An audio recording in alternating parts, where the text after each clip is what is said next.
really large sweet spot and up-leveled the sport overall. And even though that seems like mind-bogglingly simple now, that was like, to achieve those components at that time was like game-changing. And it was just so much hype built up for the space. But it wasn't, you know, it panned out. Like, people actually loved the product. The hype was not, it wasn't overhyped. So we had videos coming in of just people like showing up to courts where they knew an advocate was, begging to try the product. And so it was just this, it was a pretty pivotal moment, how we communicated the product. It was all part of one series instead of at the time. People would just come up with a shape and that was its own like model. So this was also game changing in the sense of we set a series and then we guided you what product to buy. No one had really done that yet at the time. It was very confusing. When you actually see your paddle being used in a tournament, like, you know, they're on the podium and they have your paddle. That was our big, what we called our big Bertha moment. You know, there's been a lot of those moments where you go, ooh, we've made it. One of the early challenges with Selkirk and pickleball in general was it was really hard to get people to take it seriously. Many people would say, oh, pickleball, it's not a sport, it's a game. And we were really pushing against that. We were trying to bring a professional brand. We're trying to act like a real professional sport and a real professional sporting goods company. And I would say the turning point for pickleball was really the USA Pickleball Nationals held at the Indian Wells Tennis Garden. That's when the media and the world started taking notice and started changing their perception about the sport. I think this is the moment that changes everything. In 20, 30 years' time, we'll look back at the Indian Wells Tennis Garden hosting the Nationals as the landmark achievement for the game and what really sends it into a run through mainstream media and propels the sport to where it can belong. That main stadium is pretty impressive. I don't think there's never been, obviously, a stadium erected for the purpose of pickleball, anything quite like the Stadium 1 here. When that fills up for the mixed final, the men's and ladies final, and the seniors, obviously, I think that's, you know, just the media, how it sees that for the first time. Elite level athletes playing on a stage in front of thousands of people. You know, it's going to change the opinions of so many people around not only America but around the world of exactly what pickleball is.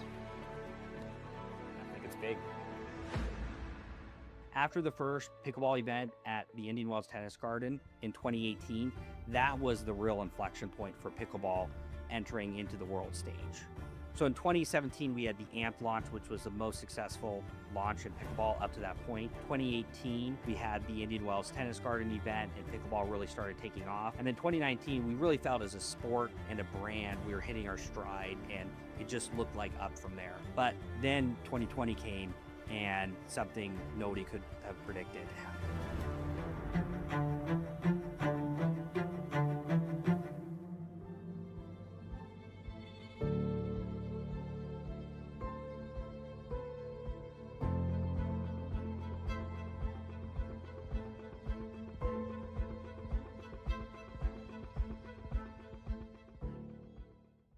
Unveiling the Selkirk Pro S1 ball.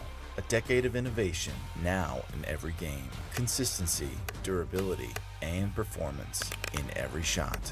Experience the Pro S1 by Selkirk. Over 10 years ago, Gearbox changed the game. No honeycomb, no soft spots, just pure, patented technology. Players felt it instantly. This was different. That legacy lives on in the new GX2. With our SST 2.0 carbon fiber rib core, it delivers explosive pop, locked-in control, and unreal feel. It's not just better, it's Gearbox. Visit gearboxsports.com to experience the paddle built different.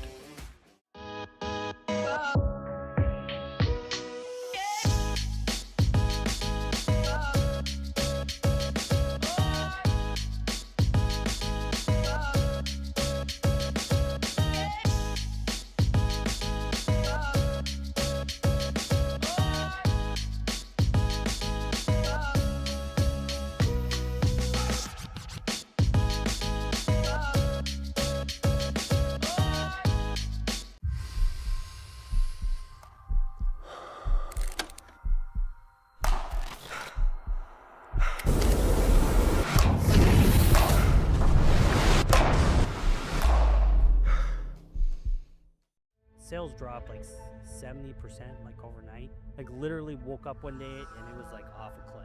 We were just like, man, is the sport going to survive this? Are we going to survive this? Even before pickleball was cool, we went all in. We wanted to define what performance paddles were. Selkirk's taking the pickleball world by storm. It really was a family business and a family passion. I think pickleball is going to be the largest racket sport in the world. It's just a matter of when. We are Selkirk. We are pickleball. We didn't want Selkirk just to be a brand that just did the same status quo. We wanted to come in and be game changers.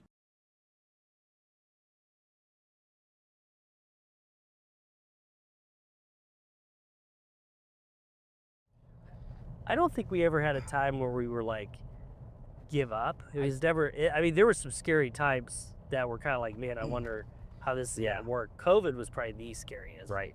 I mean, when you're a business owner, like your entire life is caught up in it. So giving up isn't really an option. If the business fails, then you basically have to start over from scratch. I mean, early on in the pandemic, it was pretty scary because the entire world shut down. But sales dropped like 70% like overnight. Like literally woke up one day and it was like off a cliff. And so that it was like that for a good month or two. We were just like, man, is the sport going to survive this? Are we going to survive this? So we kind of went back to doing everything during that time. Yeah, I was shipping, helping grip paddles. My dad was building all the paddles. Well, one thing that was a huge blessing at the time, we had actually overbuilt before COVID hit. So we had like a ton of inventory pre-built. Dad was just building stuff that filled holes. Our wives came and helped a lot too, so they would come and help build. Mike was doing a lot of the customer service and having to deal with a lot of day-to-day stuff. So it was pretty bizarre. Like we were listening to podcasts and it was empty when we had 30 people. Thankfully, we were able to find some creative ways to make sure our employees were paid and were still able to work a few hours. That was probably the most difficult time our company's ever been through. But thankfully, we came out stronger for it and pickleball exploded. What we also saw during that time was nets sold out across the industry because they wanted to. Good morning from Seattle. Championship Sunday here at the National Pickleball League. Third season for the NPL. And we've got the 1 seed, the Tsunami, the host team from Seattle here at Side Out Seattle. Side Out Tsunami Pickleball Club against the 2 seed, the Scorpions from Coachella Valley. Kind of the dream matchup. These two teams have faced up 3 times, Amy Yarbrough. 3 times, and they are split 1-1. The third time they played, they were tied 6-6 on a Sunday afternoon. So Seattle got the win based on points. They didn't have time to play a dream breaker, so a team breaker. So that's why Seattle shows 3 of the lead on that. But it's super close. I mean, you couldn't script this any better than to come down to the 1 and the 2 seed that are both playing exceptional pickleball right now. Yeah, that would have gone to the team breaker, but the league rule is Sunday afternoon. Everybody's got flights, so they call it a tie, and then it goes to match victories. Seattle had the edge there. Will they go to that team breaker to decide it today? And it would be the first one of the entire season for Coachella Valley, which in my opinion has to favor Seattle. Yeah. Oh yeah. If you haven't played one the entire season, it's a whole different thing. So to get your lineup right and to check your lineup, that's really got to favor Seattle if it does come down to that. I'm sure they don't want it to come down to that, but yeah, it's going to be a great lineup today. Yeah, that's an advantage. Seattle certainly quarterfinals. They had to go team breaker against Boca. Faced a couple of match points, survived that. That seems to have toughened this team. That, on the moment live experience under that type of pressure, Seattle's responded very well to that. Yes, it's tough. If you haven't played one the entire year, that's a whole different stage, right? You're in and out so fast, but we've got some outstanding ladies about to get us started here on Pod 1. So impressed with the Coachella Valley. A lot of new people coming in on their team this year, but actually Andrea Olsen is also first time to NPL. So Andrea and Sabrina both have aged up. They finally became eligible to play at the National Pickleball League. So this will be their first time on the big stage final day, championship day, for $50,000, Ari. That's a lot of cash. And Sabrina is standing right in front of us right now. You said she's aged up. I still want to see that. Yeah, we all went and asked her license because she definitely doesn't look 50. Big smile.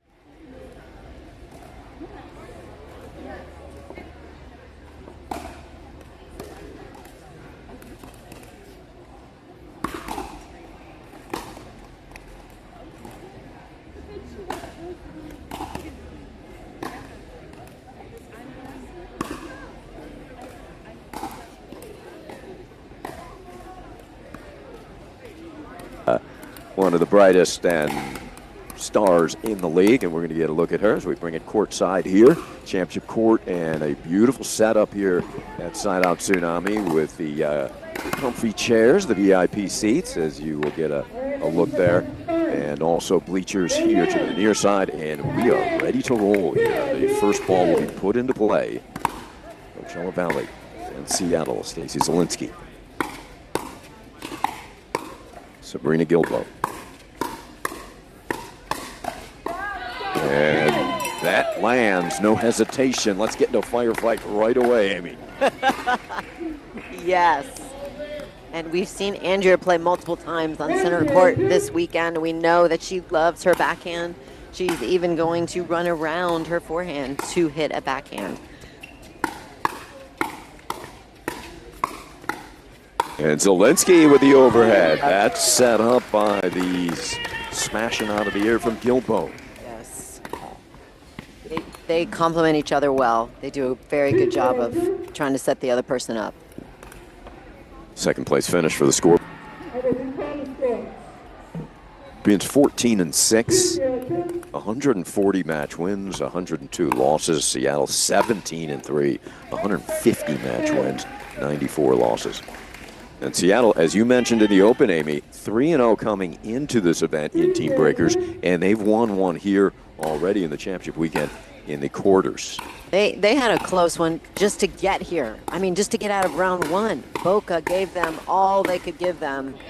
Finished 6-6, and then Seattle had to win in a Dream Breaker 11-10 just to advance out of the first round. And now here they are in the finals. I was talking to team manager leader James May, and he said, hey, we've had a really tough road. He thinks the toughest road, but that prepares you.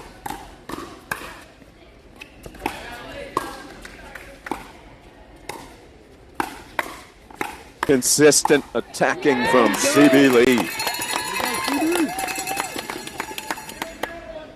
Tsunami owner Stephen Keller. Coachella Valley player owner general manager Kim J, CEO Rob Swimmer.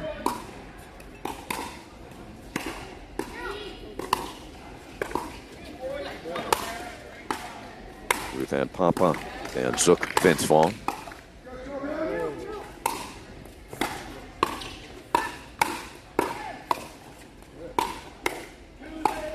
Well, that's Zielinski's specialty, isn't it, AB?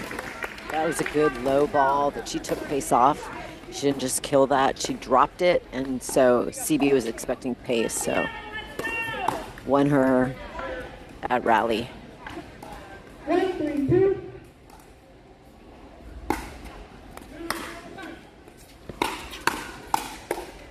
hands just to get that back. Great pressure.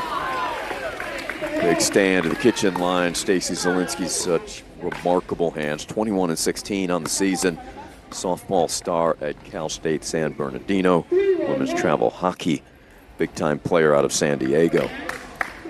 Her entire family, it seems like, at one point or the other has been with her on the road to at her national pickleball venture, and they are such great supporters. I know that she really appreciates all of her family that travels with her and gets to watch her play and support her dreams. That's her sister Kathy, right? She's big-time NPL Coachella Valley fan.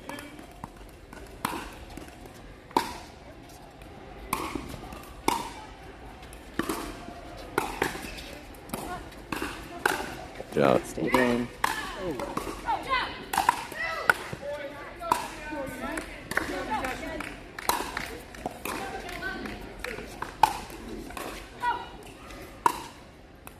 It's a little deeper lob. Making them hit lots of overheads and still battling.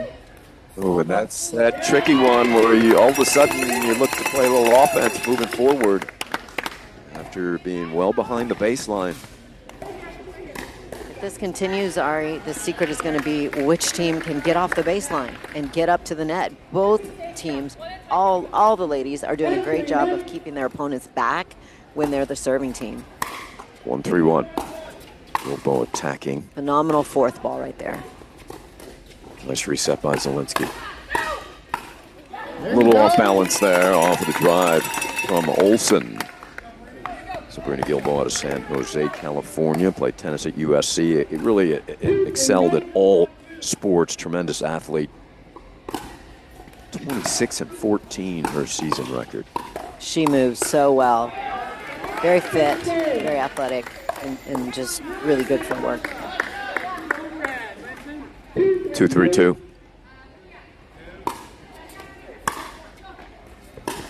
Good return. CB Lee 25-15 coming into the weekend on the season.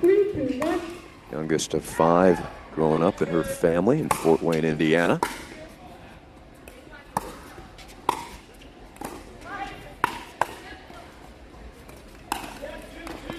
Nice direction there by Lee. Good low ball. Orthopedic surgeon out of Seattle, CB is. Won 3 Big Ten titles playing tennis for the Hoosiers of Indiana.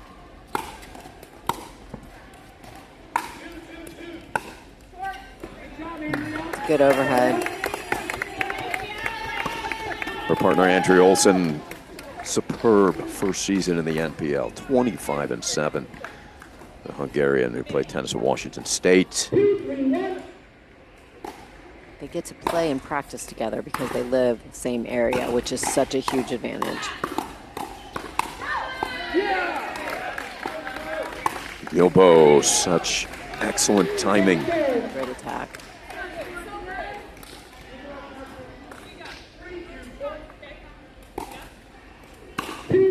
Two, 3-2. Great return.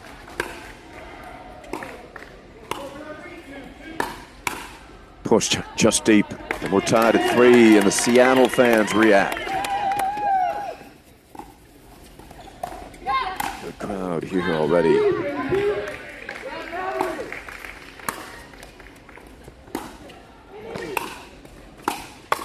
Lee following it in with pace. Really good pressure from CB.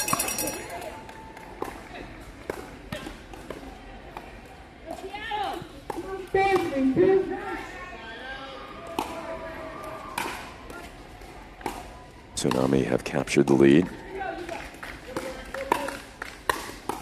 That will be it.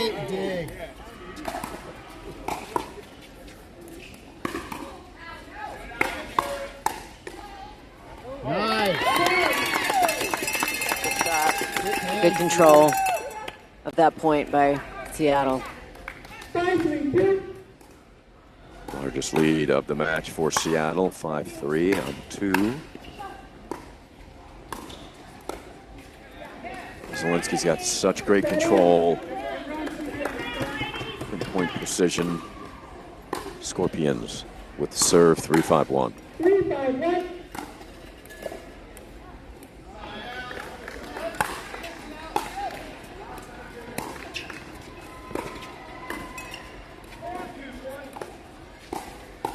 And that's deep, and good ball movement by Stacy.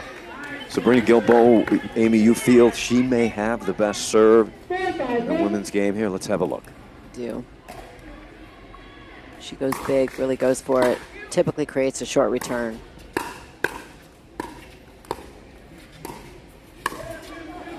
Good reach in, just overcooked a little bit. Yeah, that's a good setup. So they get the ball out of Gilbo's hands, her serve. 4-5-2.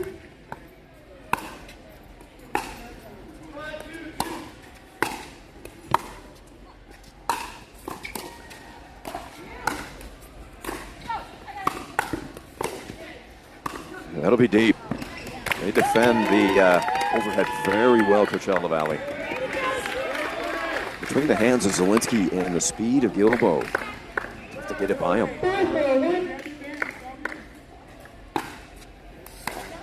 It's a little bit of a late call. I think it was the correct call. Sabrina had a good look at it. Zielinski did the right thing. She played it from her angle, tough to tell. It was out. Yeah.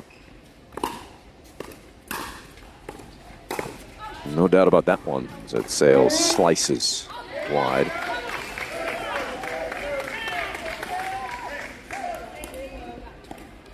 Now you look at the Coachella Valley scores in the semifinal. Really interesting as Columbus dominated Pod 1. Hot Shots win it 4-0 in Pod 1. The depth, the difference. The Scorpions. And that one misses. They go 3-1 in Pod 2, Amy, over the Hot Shots, and 4-0 in Pod 3. What a flip. 7-5 to qualify for this championship.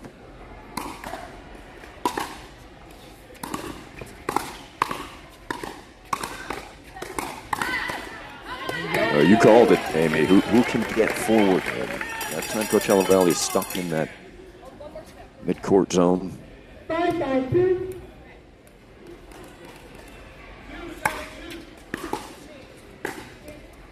There's a good drop. That gets him in. There you go. Yep. That's all it takes, right? One good drop, and then both of you can advance. Or a good drive, and you can, poach off the drive.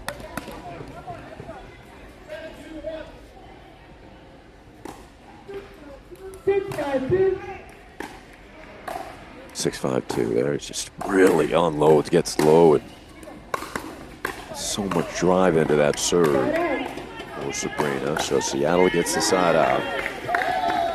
In Seattle's victory, Pod 1, they were 3-1 over OKC, and then even in both Pod 2 and Pod 3, 2-all. Good enough for the victory. Ernie. And that is wide. Well done by the athletic Gilbo.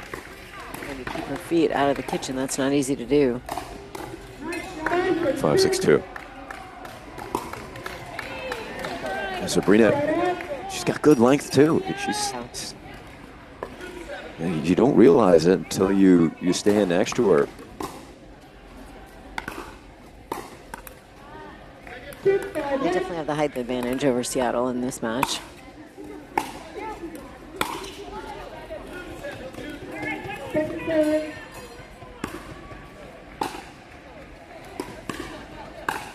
So if you're Seattle coming in, you got to figure, hey, look, we've got to take Pod 1 with Coachella Valley's depth, although the Tsunami's depth has been excellent all season. But I think more pressure up here at Pod 1 on Seattle. Would you agree with that, Amy?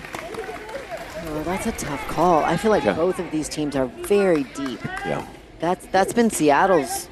I mean, that's how Seattle has won as many matches as they have this year, because they're deep all the way down every line. They have a lot of wins.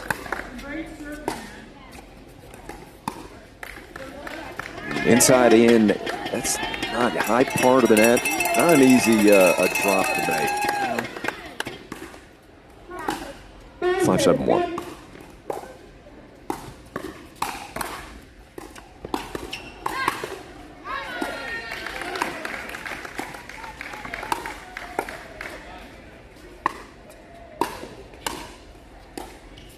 Good patience. They did not let them off the baseline. Coachella did a good job keeping them back. We'll see if Seattle can get up on this.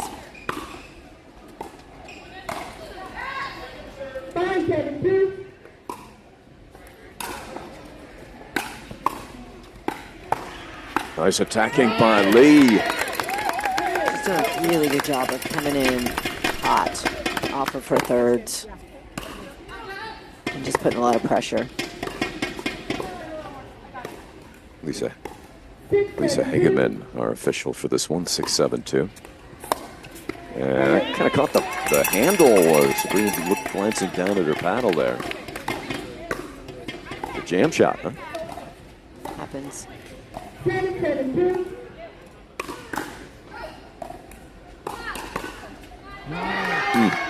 Good return. I like that lofty return because it gives her plenty of time to get up there, and it makes CB have to wait. Sometimes it throws people off, especially if they're looking to drive the ball. 7-7-1 in the first opening match here on center court in the championship.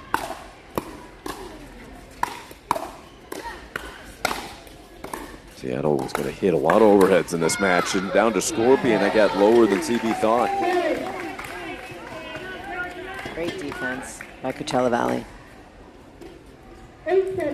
Scorpions back out in front. 8-7-1. Really absorbing that drive from Zielinski, who brings you a lot of soft stuff, but she really generated the pop. That one. 8-7-2.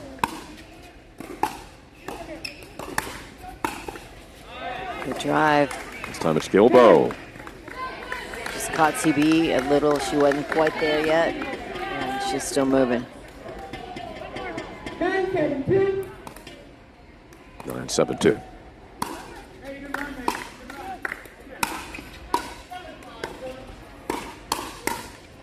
Wow. It's a great ball. She's just sitting on that forehand. Timeout Seattle, facing a game point, down 3, trailing by a field goal here on a football Sunday and a championship Sunday for the NPL, 10-7.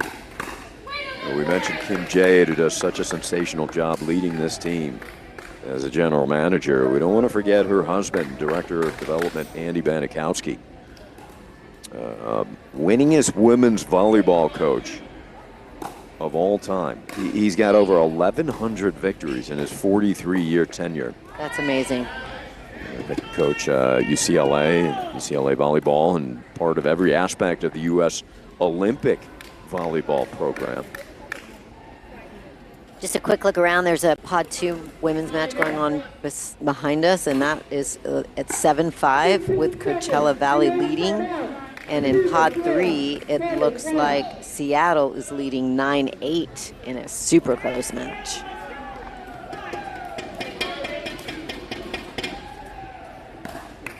I want to mention Kim Jade. She was part of the national championship UCLA volleyball team, the indoor team back in 1985. And she coached for Colorado and UCLA from 1991 to 2010.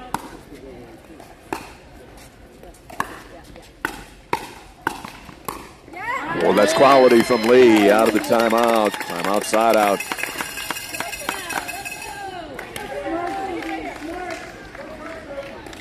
Tsunami fans hoping for a late run here in the first.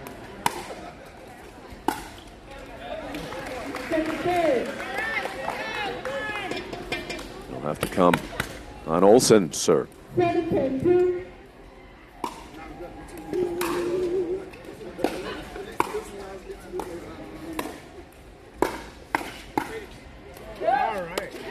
Just missed. No damage done. Scorpions will serve for the game again for the second time.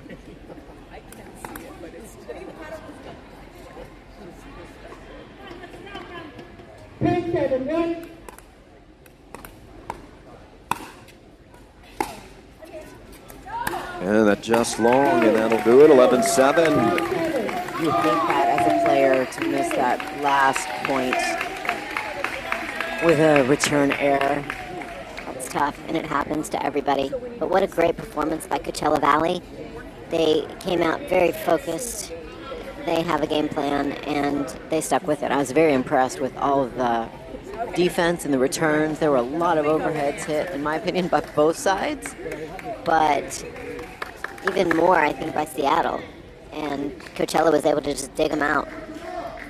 So we'll see what if Seattle comes out with a different game plan here, different style.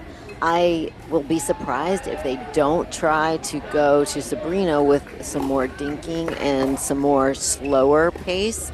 She loves pace, so we'll see if they agree. They might not. They might have a different game plan altogether. Rick Witzkin saw something there. He came right out and spoke to his #1 women's team of Lee and Olsen. Just a quick check around the venue. OKC and Columbus are playing for that 3rd place slot, and they are locked up at 3-all in their team battle. Houston and Austin in a battle for Texas for, that would be 5th and 6th place money. 1 through 6 finishes in the money. Right now the Hammers edging the Ignite 4-3. And Naples leading Indy in a back draw match 5-3. And Kansas City and Denver in a close one, 3-all. 15 seconds.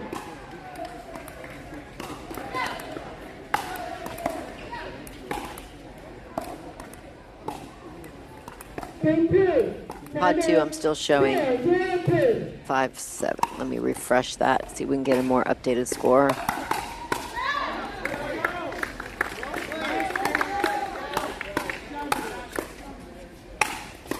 Good pressure by CB. And some direct line attacking right at Zielinski, then switched it up as Gilbo had to back off. Showing 9-6 on Pod 2, Kara and Natalie Hill for the Scorpions in the lead. Net cord. Unfortunate for Seattle. Looks like on Pod 3, Seattle has taken the first game 11-8 with Ashley Koo and Julie Heitman over Kim Jade and Wendy Ocha. Set out Scorpions, but 2 points on the scoreboard. Good start for Seattle.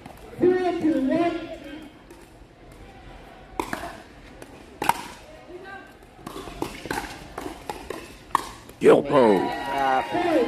What a quick strike that was, Sabrina. Her athleticism on display. Great setup by Stacy and a really good read by Sabrina to get over and put that away.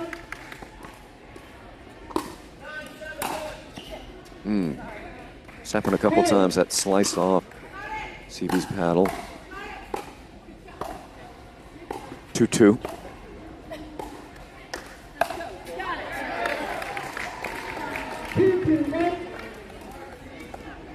Great setup at side out Tsunami.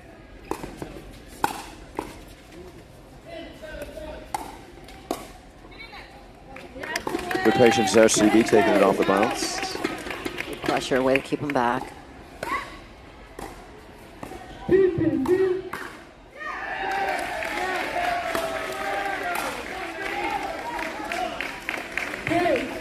A lot of velocity on that Gilbo serve. It can fly off the paddle. She uses her whole body to get into that serve.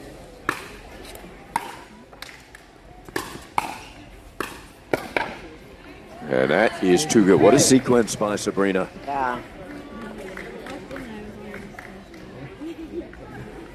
Sabrina played quite a bit of volleyball, and I know Kim Jade loves drafting players with volleyball experience. Also basketball. And there it is again. Wow, great serve. On Pod 2, Coachella Valley has won the first game. Kara Williams and Natalie Hill over Yannette and Natasha. They will get ready to start game 2. And the Gilbo serve leading a Scorpion run.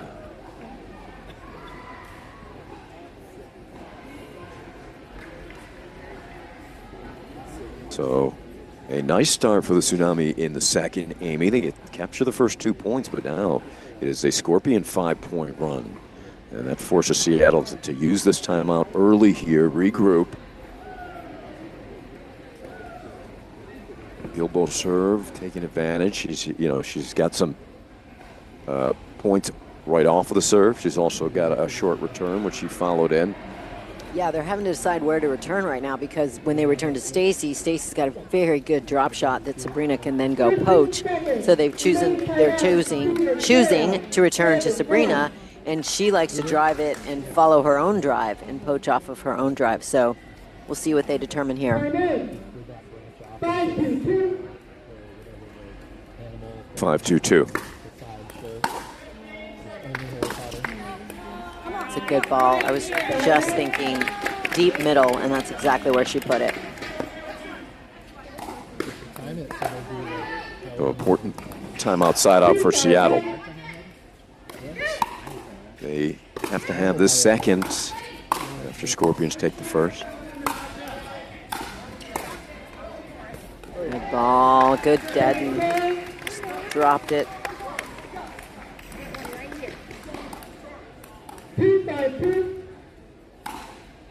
2-5-2. Oh, great reaction. Oh, that's not easy. Great defense. Ooh. Oh, and then was just a little late on that drive. She was trying to attack back. I like the hug from Zielinski there. Both these partnerships are awesome to watch. They're very supportive partners. That's so pretty. Great cross-court ball. And the hug and the encouragement certainly helps that, doesn't it? I mean, Absolutely. Look at Sabrina bounces back, hits one for a winner.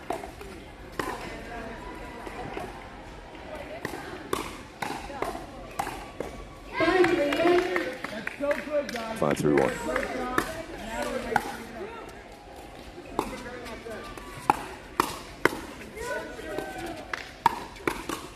Olsen just lunging into that attack out of the air into the kitchen. Pressure. Full swing.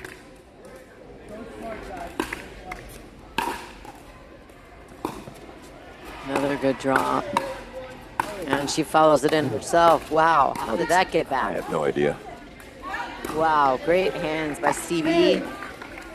I thought that was a winner right there. 6-3. Ooh, that's pretty. The one-hander outstretched. Backhand, very nice. Another tool in the box for Gilbo.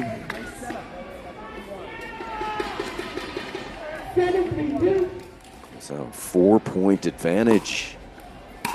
Tsunami with work to do. And that is tough. If Gilbo's executing those shots, you got to feel like you're in trouble for Seattle. I mean, that was low. That was below the net. And she was able to do a swing volley just and kept that low right back with a lot of pace. She can be a rhythm type player, and when she is on, she is absolute force. And again, they really like pace, so I'm surprised that Seattle is not trying to slow things down a little bit. 9-3-2. Here's Seattle. You've used your timeout, and you're down a touchdown here, facing a match point. Right where you want them. Early on, Coachella is making a statement.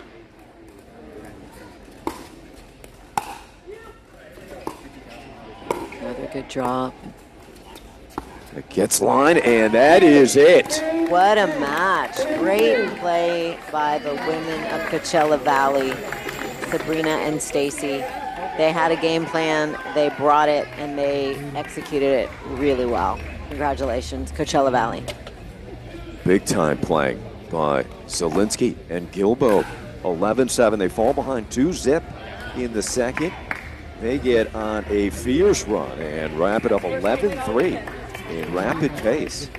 And what a statement made by Gilbo and Zielinski, taking out one of the best women's teams in the game in Lee and Olsen. And now they'll have to bounce back in mixed, but that not before. We've got Witzkin and Baker and Robbins and Rozpetsky. And that's going to be a great lineup as well. And we will visit with Stacy Zielinski and Sabrina Gilbo. That should be a fun interview. Amy, we'll all be tuning in, so stay with us. They'll be over to visit with Amy coming up from Side Out with Tsunami.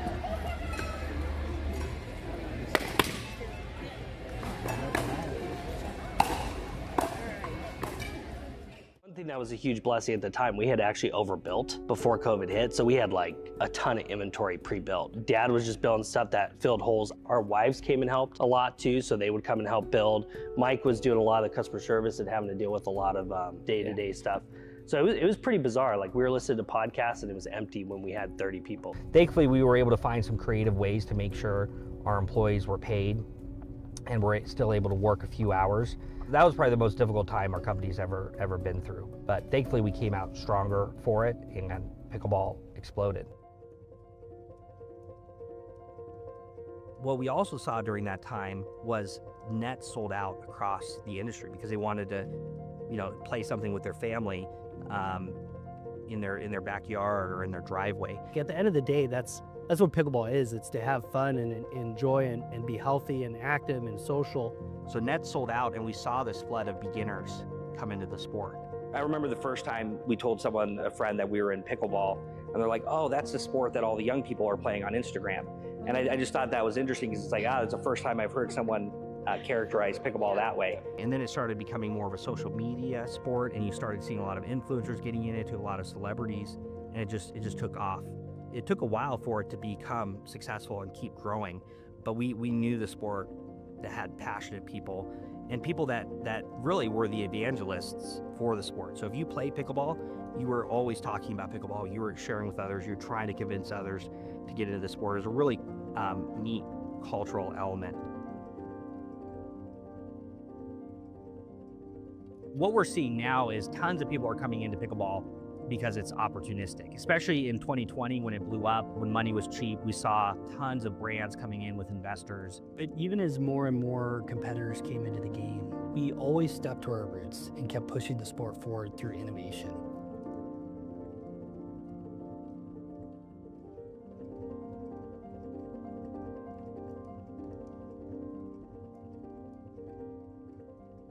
How would you describe Selkirk's R&D process? Obsessive. Yeah, obsessive. We always want to make it better, faster, more consistent. The goal is to create the ultimate pickleball paddle. We asked ourselves, what would it take to make the craziest and most innovative paddles in the pickleball world? And Labs was the answer. Labs is an independent R&D division of Selkirk that focuses on creating new pickleball technology without limitation. So Selkirk Labs started in 2022 in February. At the time, the motivation was to build an engine that we could experiment with new product ideas and technologies in small batches, get them out quickly and efficiently to a core group of people that could then test and give us feedback. Hi, welcome back to Seattle. We're at Side Out Pickleball, and it is National Pickleball Championship Sunday. The first match of the day, Coachella Valley just made a big statement. Congratulations, ladies, on an outstanding win against a very solid competitive team there of Seattle. Gosh, guys, so tell me a little bit about what your plan was going in.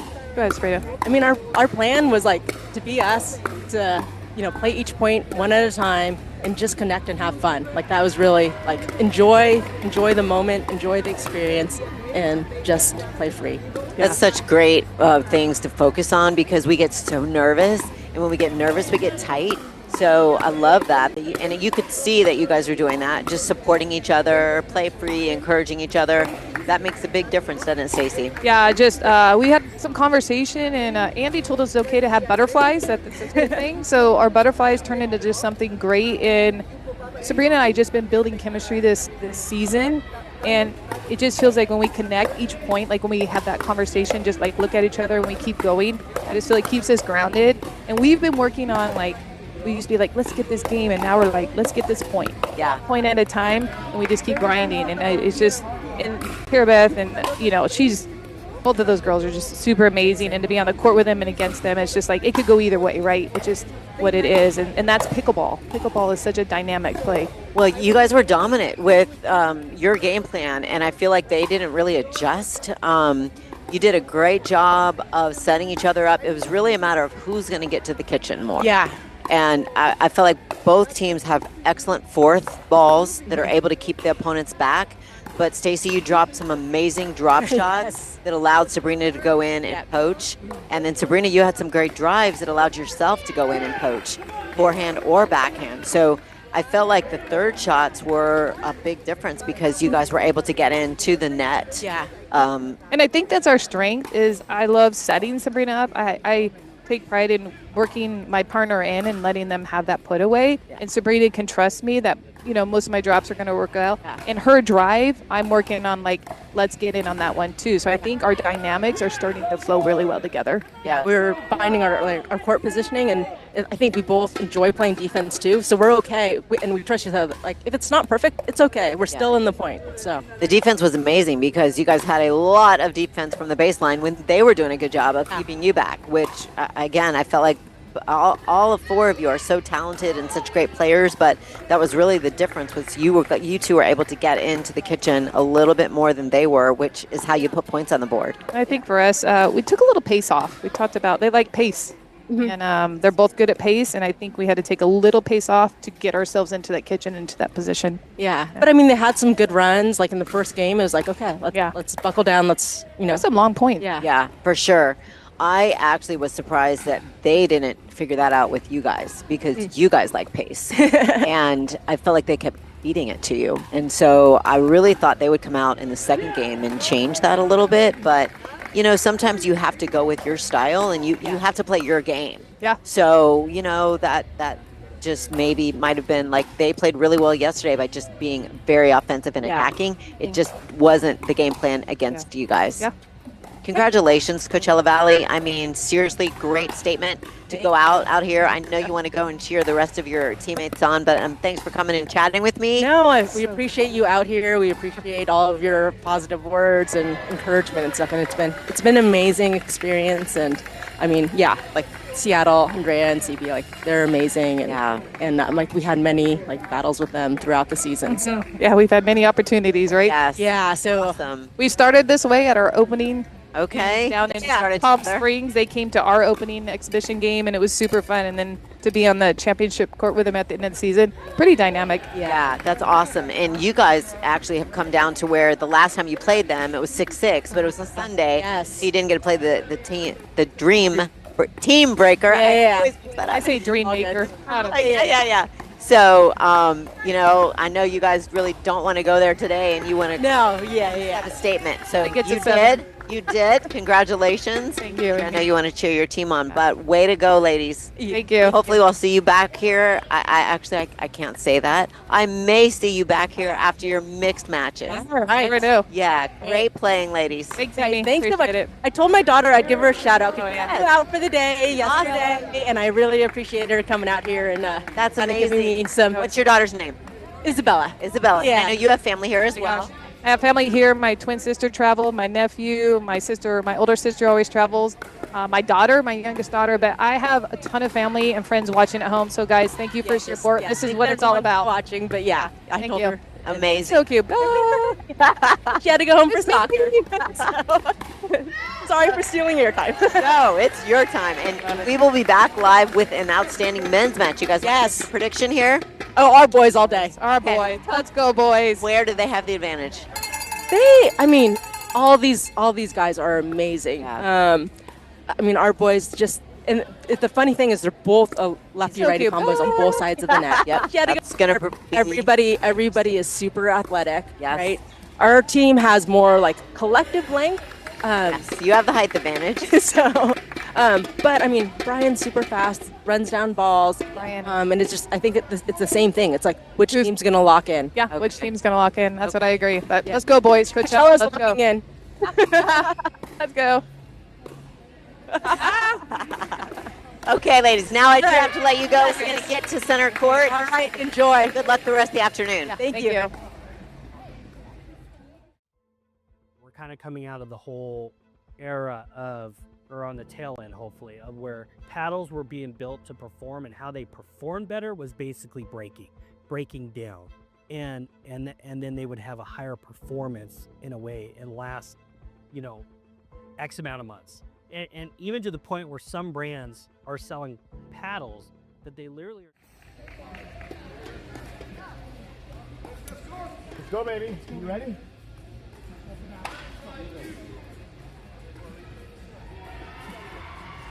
All right, Seattle, let's go.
Ryan Baker against Marcin Rozpetsky and Cord Robbins. This should be fun.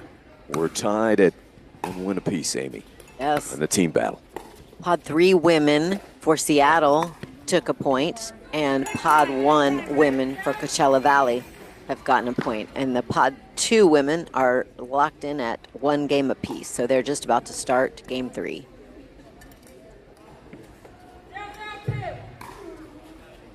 We've got 4 amazing athletes out here in this men's Pod 1 match. And we have a lefty-righty combo on both sides.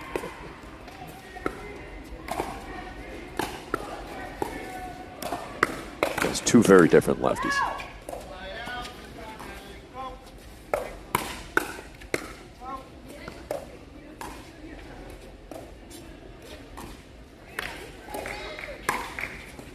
Ooh, a break there off of the tape. Good redirect by Witskin.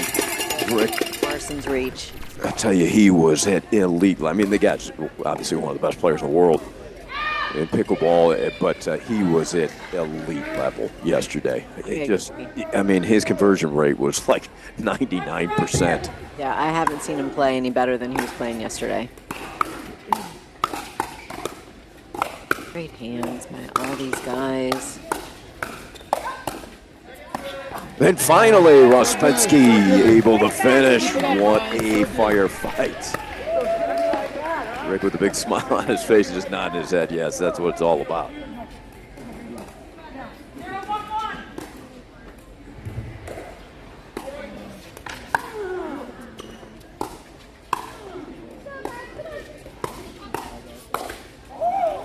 Rick had a good look. He went with a two-hander there. Thought he had time lined up. Rick Witskin, one of the founders of the NPL, two-time All-American at University of Alabama, ranked #1 in the nation in doubles. 22-10 this year for Rick. Rozpetsky. Great hands. Wow. All around, great hands. Great block from Rick there. Rozpetsky says a great firefight. Thumbs up to Witskin.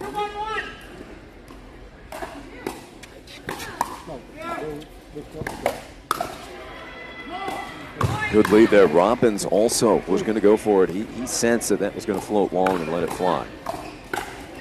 Robbins to serve.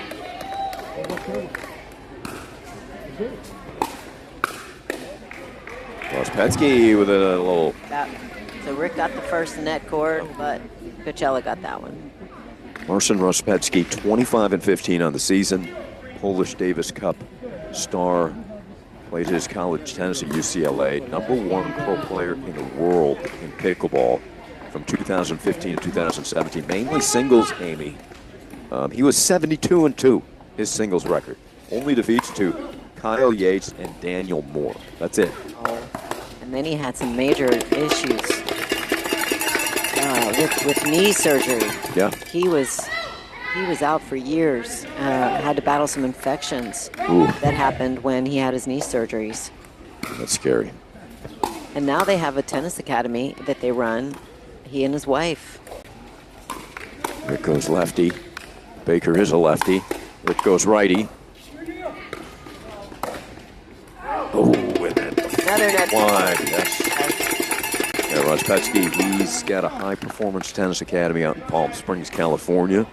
One of his best players happens to be his son. He is a big-time junior coming up in the ranks. I think he has 3 boys. I might be wrong on that, but I think he does. Still some teenagers. His partner Cord Robbins. Interesting story. He had a hooper here, if you couldn't tell by looking at him. Played at Utah Tech. His basketball. And it goes with that, the sleeveless, the cut-off basketball jersey look.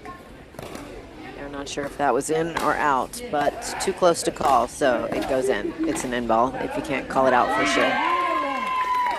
Robbins 25-15 on the season.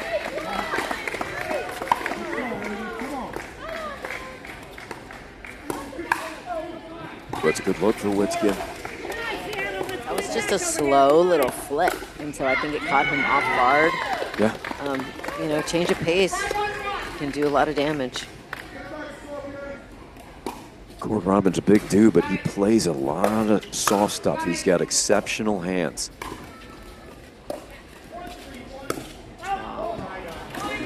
Baker thought he stuck. He said, my bad. So Baker and Witkin looking for their zone here. Their range early.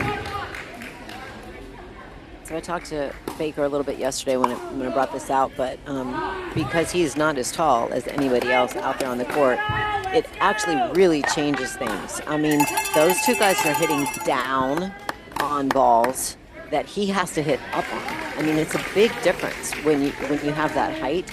And I love his style, Brian's style, where he plays off the net way more than the taller men do, and he takes more things off the bounce. And he is just so he has got his game style dialed in, and it's different, but it works for him, and it's super smart. You know, you can't make your game to be like anybody else's just because you like their style of play. It's got to fit your body type and your skill set. Yeah, it's an interesting, entertaining game. Particularly, he looks like a road runner out there with the way he moves, and his style certainly has been successful. He's 27-13 on the season. Event 2 weekend MVP in Denver. Tennis background for Bake. So it looks like on the screen you can see the spread that Pod 2, it's 3-1 right now in the third, with Coachella Valley taking the lead in that women's Pod 2. Got a close one over there. Every point counts the same, no matter what line you're playing. 7-1-2. Ooh, how about that? Robbins, we've seen the soft stuff, and he fires a bullet right at Baker. Big drive. 8-1-2. Surprise beginning here. It's a great fourth ball. Coachella Valley. Down. Sorry, Amy. They seem so relaxed, don't they? Yes, for sure. Both teams we've seen here on Championship Court.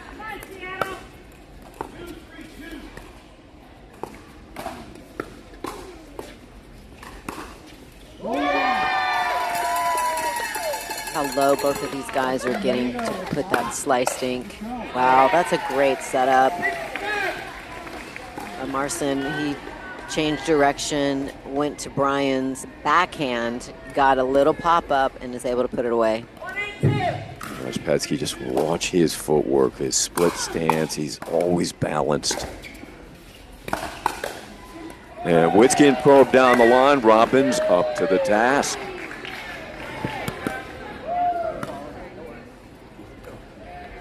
Come on, Seattle. Let's see what Seattle can figure out here. They got to stop this train.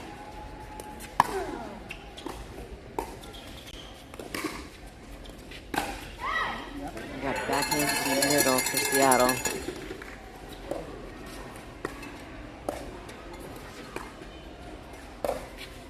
And the speed up right down the middle. Ospetsky, well timed.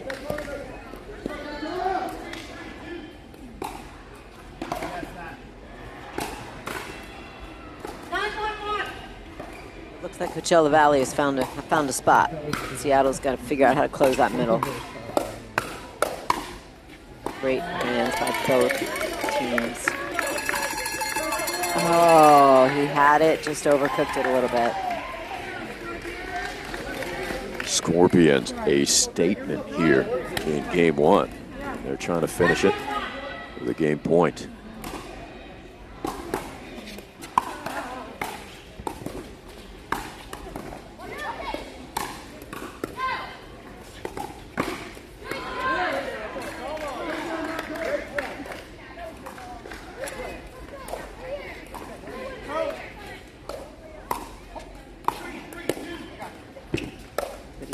Say soft. Wow, good block by Brian. Just a little off the line. Rick reached in, but Brian had his back. Excellent patience there for Tsunami. They need another hold here.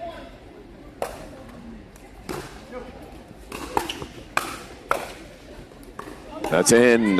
Rick just nods his head yes, and quite a first game performance. Rospetsky and Robbins, very impressive. Very impressive. Tsunami will try to regroup here after falling 10-1 in the first. And, Coachella Valley will check the scoreboard here. Amy staying on top of it.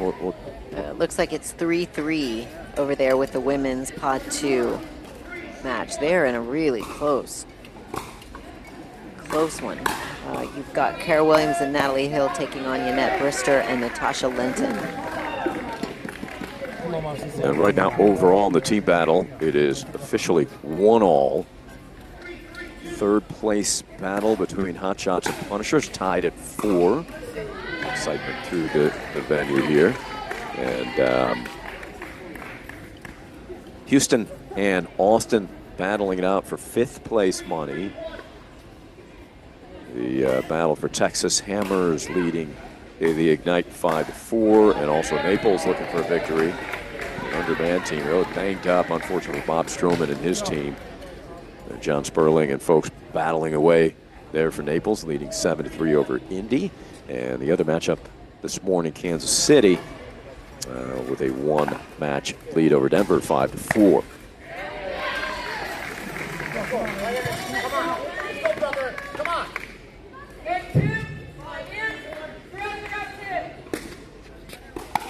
All Coachella Valley in the first. We expect a turnaround here from Baker and Witskin. Let's see what the answer is.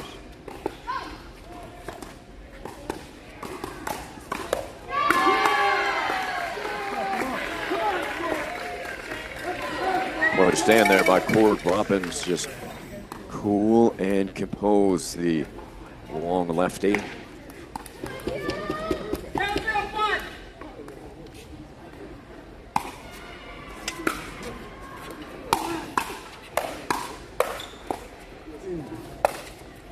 How about that defense by Woodskin? That's the kind of point earned by Rick that can spark them. And let's see if Seattle can catch a tsunami here in the Pacific Northwest.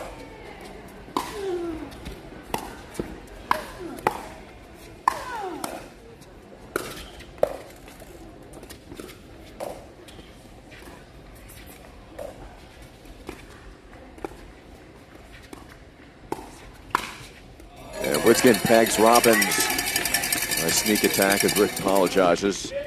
Well done by Rick, co-owner of Third Shot Pickleball in Evansville, Indiana.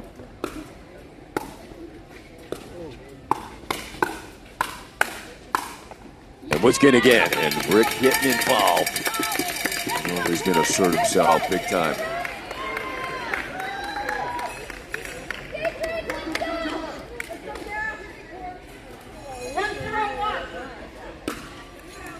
First point on the scoreboard, 1-0-1. So Witskin's got some targets. He apologizes, but he has zoned in. A pace, big time pace right at the body. He's got some big targets there with Robbins, about 6'5". Rospetsky's about 6'3".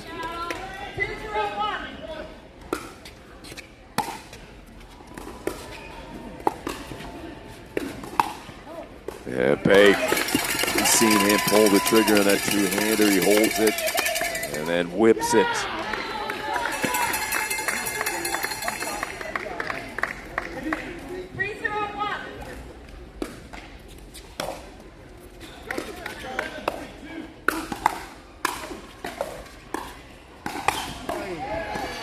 That one right pickings for Robbins.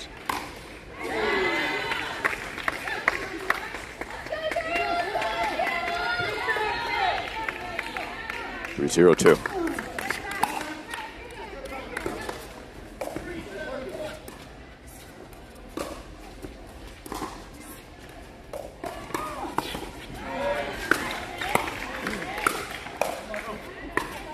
Couple of tremendous resets. And then, wow. Robbins apologizing. Rospetsky again. And look at the teamwork until Baker shoves Rozpetsky. Sportsmanship on display through this terrific professional pickleball league, 50 and over. How about that drive from Robbins?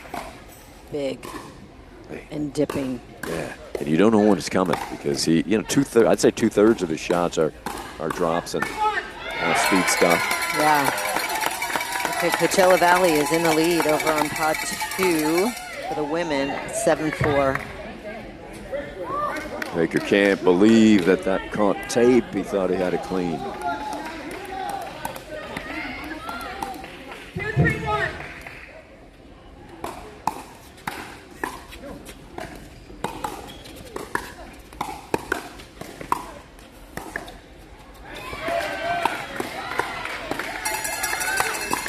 That's such good play from Cord. I mean, great drop. He's up there in 2 steps with those long legs and then is able to do a really nice backhand attack on the move. Yeah, he's the epitome of a really good basketball wing. You know, what's the old wooden quote? Be quick, but don't hurry. And he really glides. What defense that was from Witskin. Oh, Bake's upset with himself.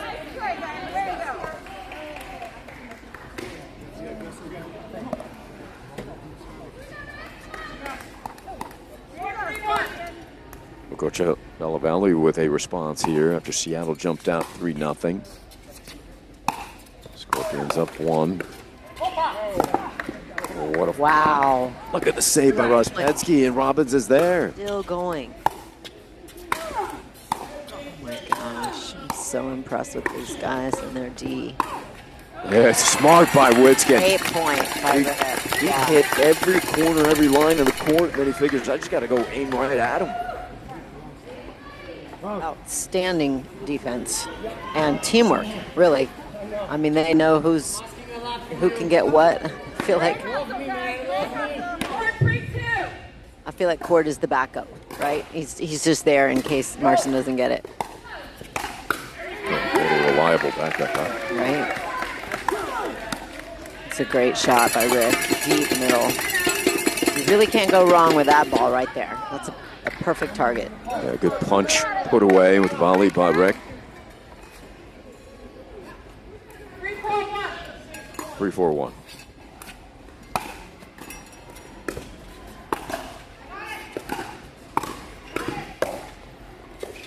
Running around from midcourt, I'm telling you. We got one hung up, and Rozpetsky with a backhand swat put away.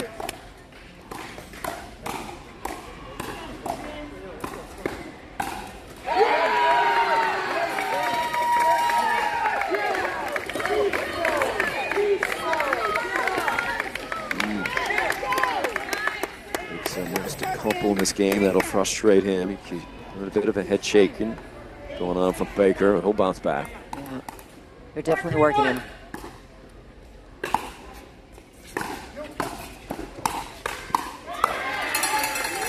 That's deep. Good eye.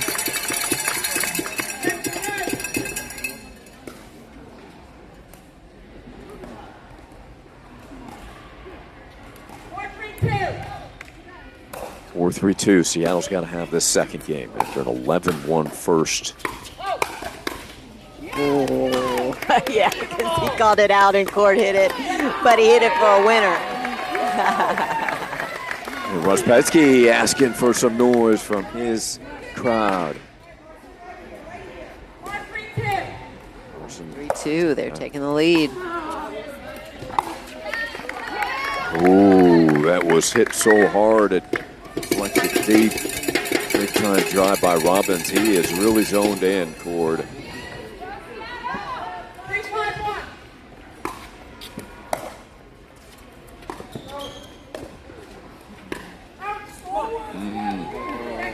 Yeah, he's upset with himself. That was wide open. He just overcooked it a little bit.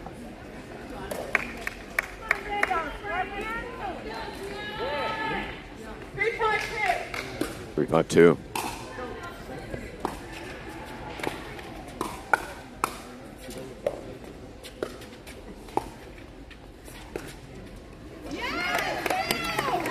really just some unusual errors that we're seeing from Brian that we didn't see at all yesterday. Brian immediately goes up to Whitskins. It's my bad. See Big trying to encourage himself. It's positive reinforcement. Last thing you want to do is get any doubt in there.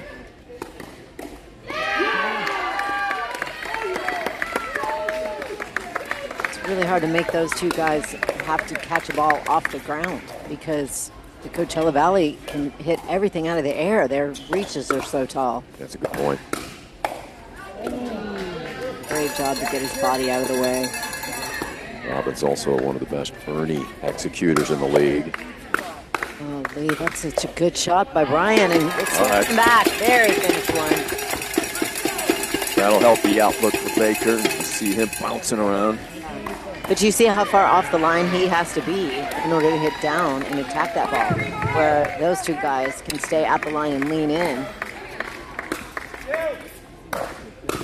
Brian's having to work extra hard and does a great job.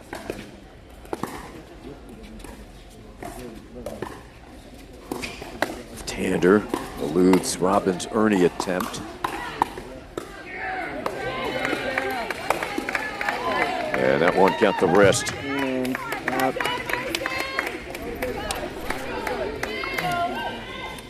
One more right here. Let's go, right here. One more. 6-3-2.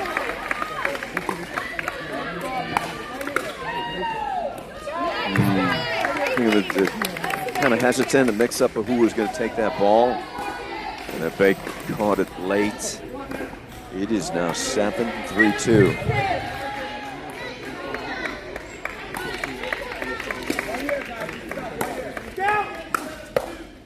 Wow. Good switch. Backhands in the middle for Seattle.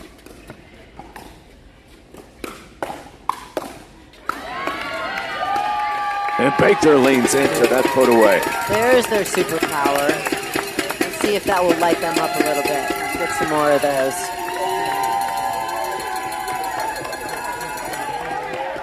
It's hard to go offense if you're Seattle because Coachella Valley has such great counters and good defense. But they're going to have to stay with it. Comes around that forehand and tried to drive that. Whitskin obviously looking for his moments. You are not going to beat Coachella Valley men Pod 1 on a 1, meaning that you're going to have to set up a 1-2 punch, sometimes even 1-2-3, because 1's not going to be a winner majority of the time. Does that make sense, Ari? Oh, yeah. Yeah, you got to build it. Yes. 4-7-2.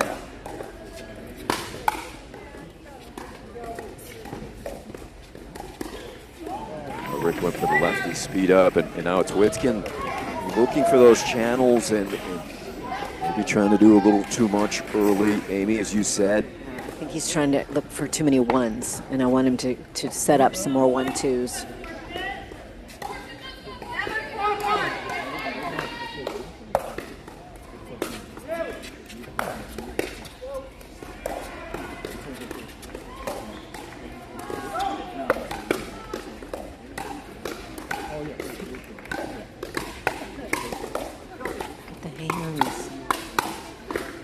How about that? I'm telling you, they have great counters. That's when Whitskin's been most successful, targeting right at the body, and that time Robbins wins that duel. You saw who was at the line and who was a little off the line. Court is not going to back off that line. He's going to stay up there and take it. His hands are so good, he can, oh, got him that time. Rick's saying sorry, but that's really the only spot that they've found success. The third was high, and so Marson went anyway. It's a risk reward, and that time it didn't pay off. Baker puts it in a nice spot, the outside court. So they got 2 high thirds from Coachella that time, and Seattle was able to stop them. That's what they're going to need, a lot of those. 4-8-1. Baker looking to light the fuse here for the Tsunami. Robbins, well directed. No energy. Brian's looking for energy, expecting energy there. And when you have no energy, you have to create your own instead of just resetting. Well, that could be the first easy point of the match. And that drawn out by a nice Witskin serve, but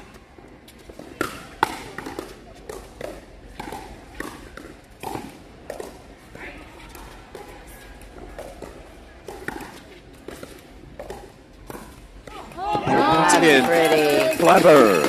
That's really pretty. Great slice thinking, good patience, and then he waited for the right ball and not with pace. Again, that was a nice little change up right through the middle. 6-8-2.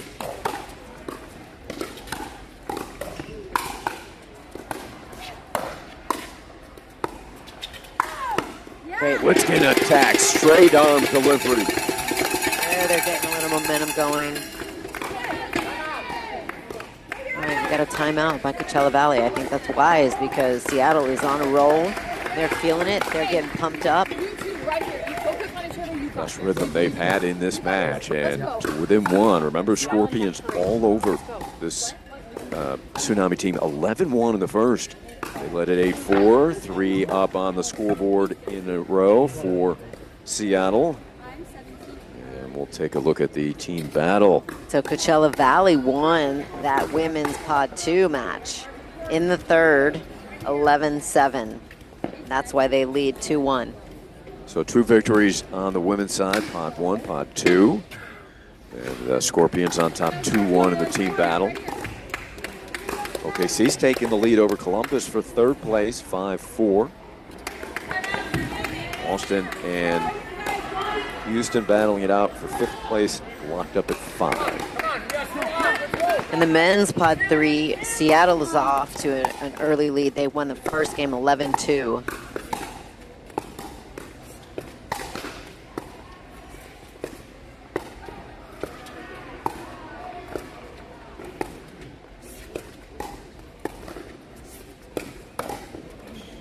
Queener.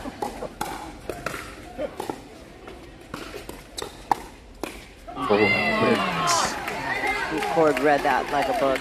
He knew that was coming. Great Ernie. It's a beautiful drop behind Witskin to set that up. There was no way Rick would be able to get back and go cross court. So Robbins, as you said, just really clever design.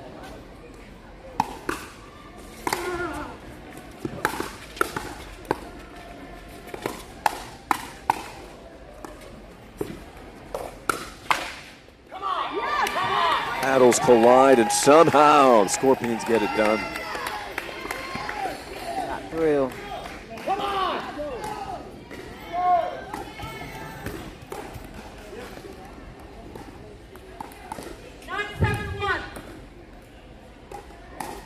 7-1, 2 points away from the match.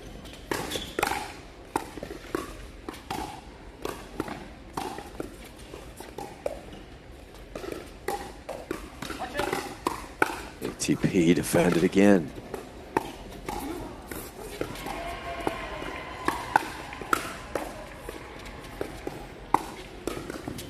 Oh, great defense.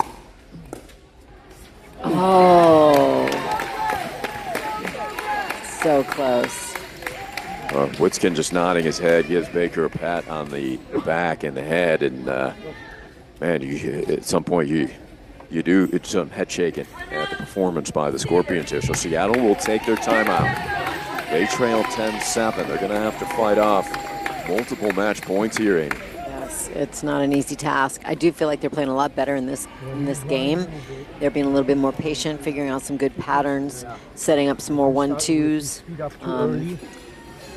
Coachella Valley they don't have weak spots. So it's tough find. Again, they're able to take so many balls out of the air that it's tough to make it bounce to those two. And they're staying on the line in their counters because their hands are so good. Both teams are playing exceptional defense. Timeouts remaining. Receivers Yeah, this is pretty much a flawless match played by the Scorpions thus far. They've got one more point to finish it off. 10-7-1.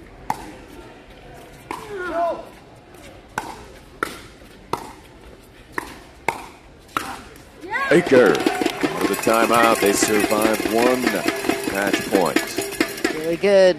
Let's see if they can do it again. 10-7-2.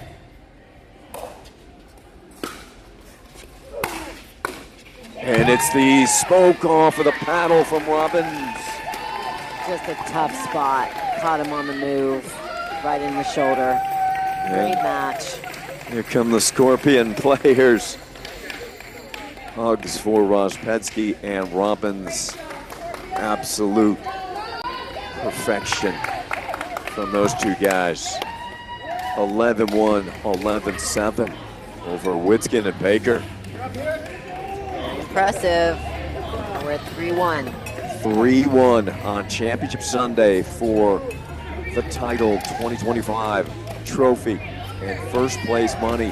Coachella Valley looking good right now, calm, relaxed at the top of their game. And we will visit with Marcin Rospetsky and Cord Robbins. We'll be with Amy coming your way.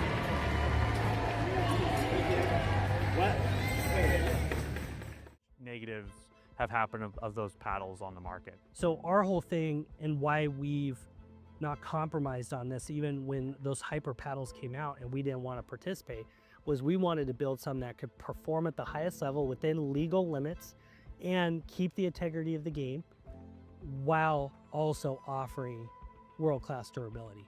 And that's what we've been working on for over a year. And all this new tech that's gonna be coming out this summer is basically gonna live up to having the highest performance in the industry while maintaining durability, so our customers can buy our product and be assured that it's actually gonna perform for them. But for whatever reason, if it doesn't, if it has an issue, then you have a world-class warranty and world-class customer service that can fix your problem. We refuse to make product that breaks down and falls apart and disintegrates in your hand in a matter of like hours. And we also refuse to make product that's intentionally out of spec.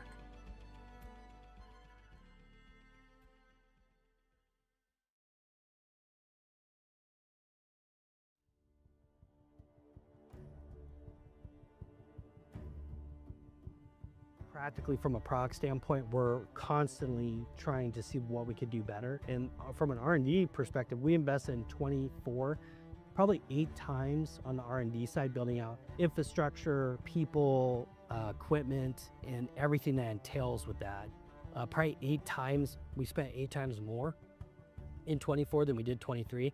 And this year we'll probably double our cost or triple our cost from even 24. We want to be able to control and own the process from stem to stern.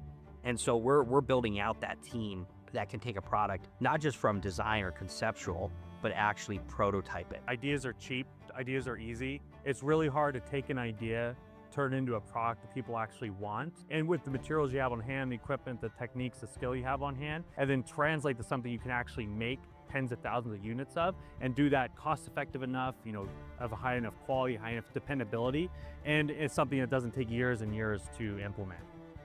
All other manufacturing skills integrate into R&D.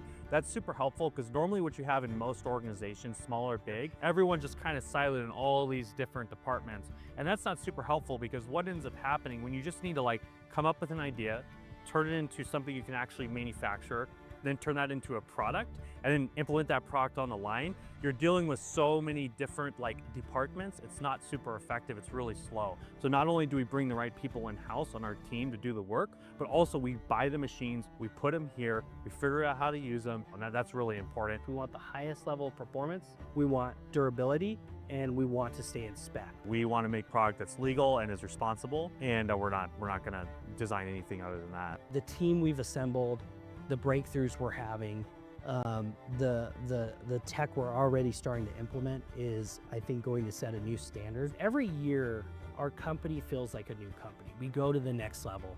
And I just feel like we've upped our product game, but we've just been quietly working in the background.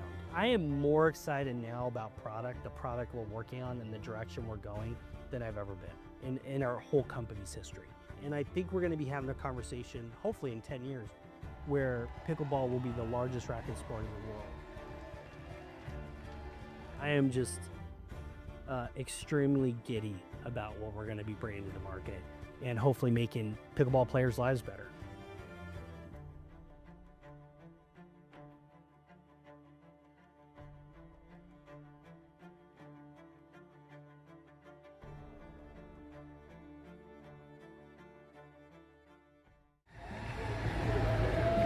Hi everybody, welcome back to Seattle, Side Out Pickleball. It's the National Pickleball League Championship Sunday coming to you live. And already Coachella Valley is making an amazing statement, taking Pod 1 women's and men's for a victory for their team. Congratulations, gentlemen. Thank you. I have Marcin and Corey here with me, and I just want to talk to you guys a little bit about, do you feel like throughout the season you've just gotten better and better, and as a partnership or as individual play? What do you think? I think both, actually. You know, every time we play together, we get a little bit better. Our confidence grows. You know, every time Sunday, to me, actually, personally for me, Sunday, I just see this ball so much bigger and better, and I have more confidence in him. And so yeah, so it's just, you know, little baby steps, but it accumulates, and we just both play better, right? Yeah, I mean, I definitely think over the course of the year we've gotten better every step of the way. Yeah.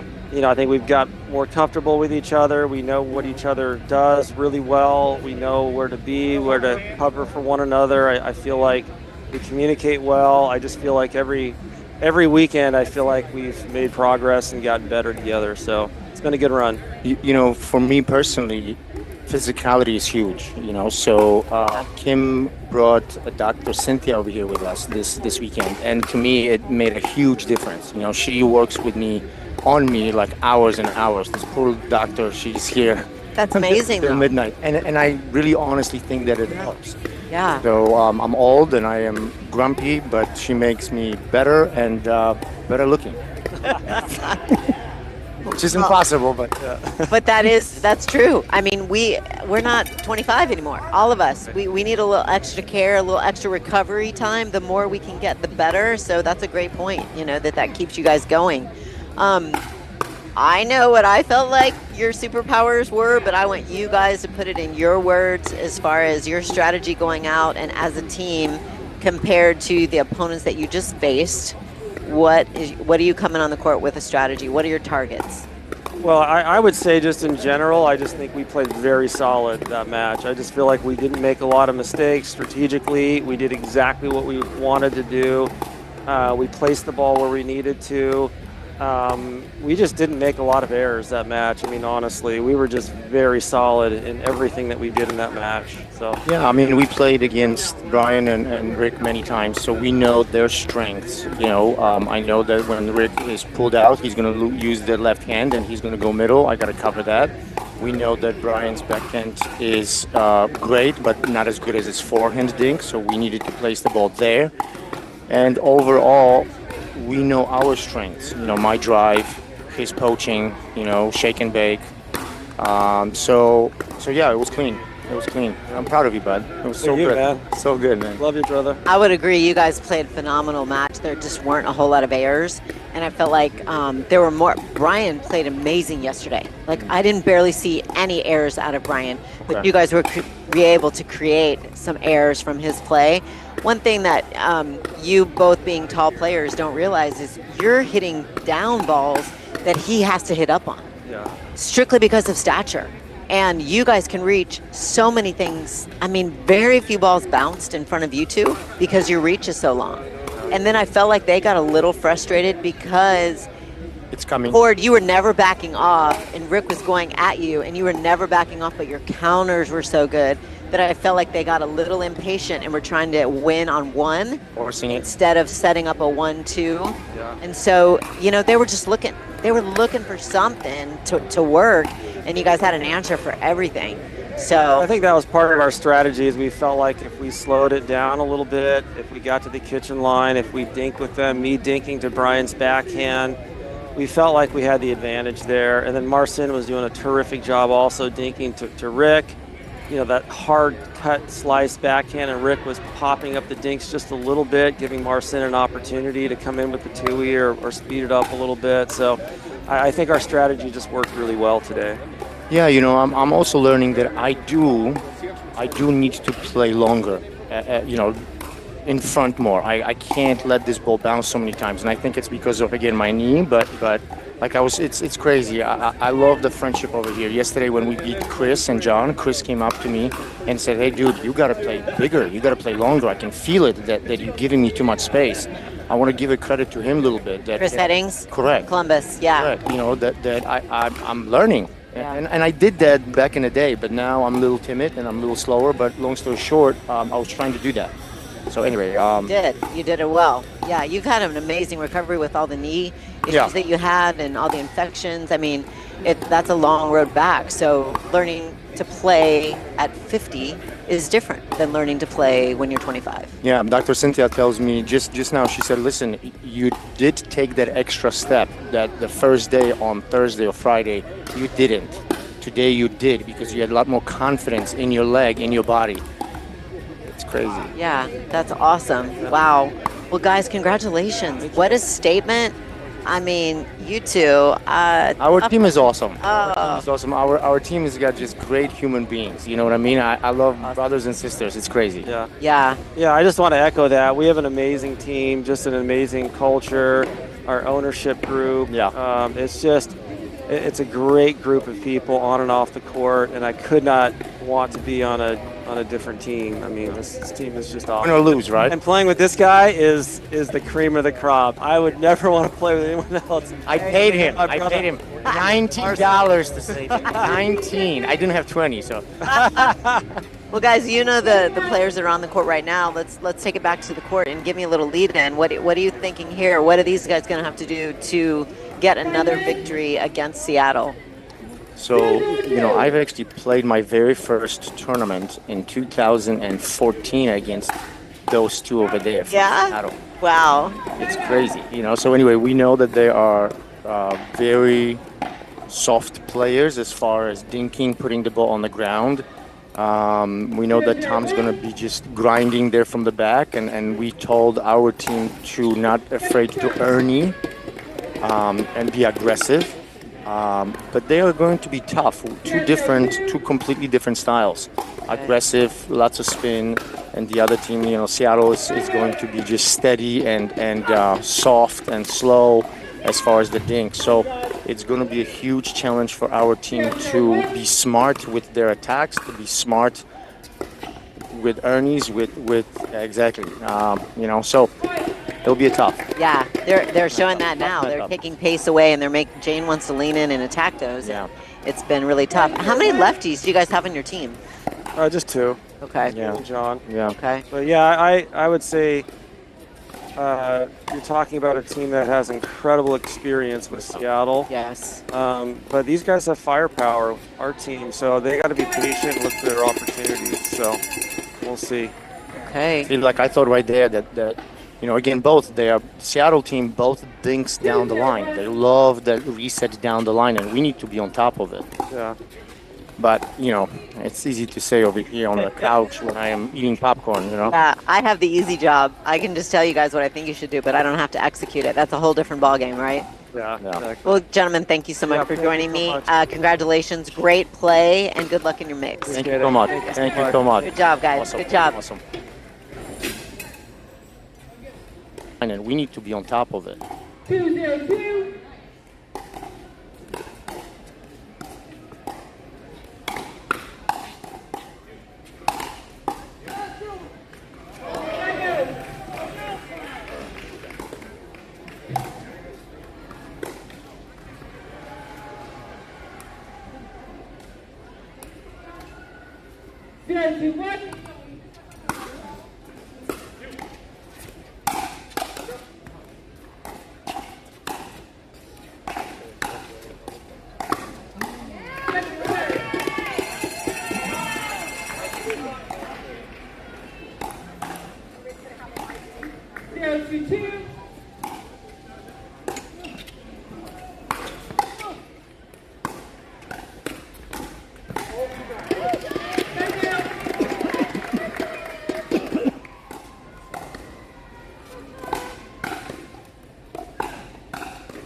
That's all with the wisdom. I'm just, you guys got it. You guys to spot 5 points. All right, let's go. We got this.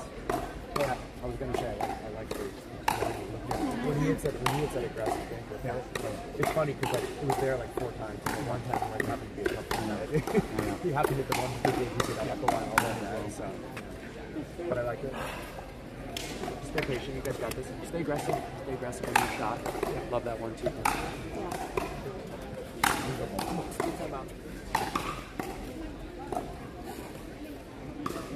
15 seconds. Game timeout. General Mike. Taylor.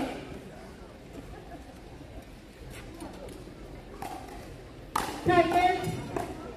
5-0-2.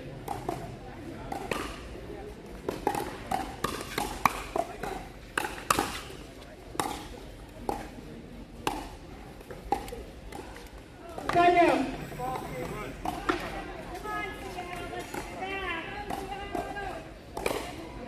Clear by 1.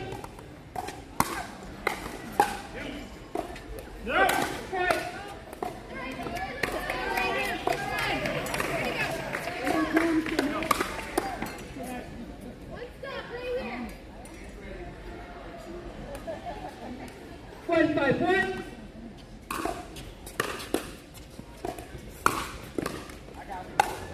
Great drive, Jay. Great drive. Right here.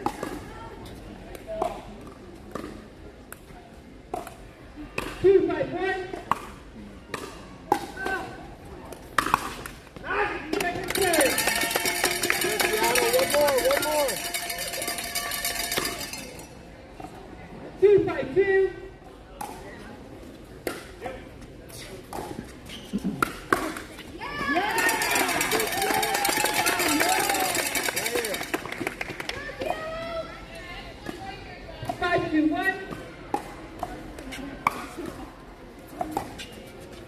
Second serve.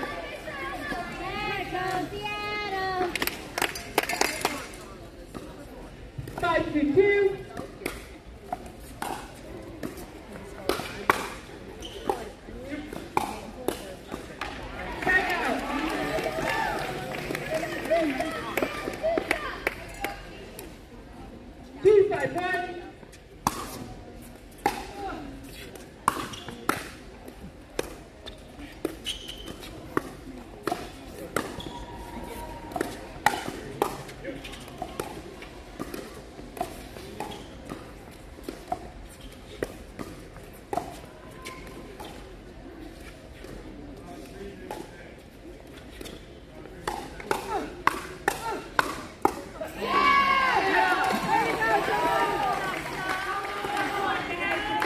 All right, added match here on Championship Court at Side Out Seattle. It is Heath Jane, John Reedy for Coachella Valley against Mills Miller, Chris Miller, and Tom Tuller for the Tsunami. Quick start for Coachella Valley. As the other matches that we've hosted here on center court with the Scorpions jumping out. Here, the team battle at 3-2 Coachella Valley. And that will go deep. And we have the pleasure of welcoming Ernie Perry, the man behind the Ernie. Great to see you, Ernie Perry. Thank you, Ian. The Ernie, guys. I mean, like, the amazing play that's named after this man right here that we all love to see happen. Thanks for joining us. Man, you make me sound famous. Okay, how did you invent the Ernie Perry? I did not invent the Ernie. We all started playing, well, I started in 1985, and I moved to Seattle in 1990, and then in 1993, at the club where I played, they had 2 courts, it was on carpet, and all the people that you see in the Hall of Fame these days were playing there. And one of the guys, probably John Dixon, was the first to do it, and that's when I saw it, and I thought, oh my goodness, that's illegal.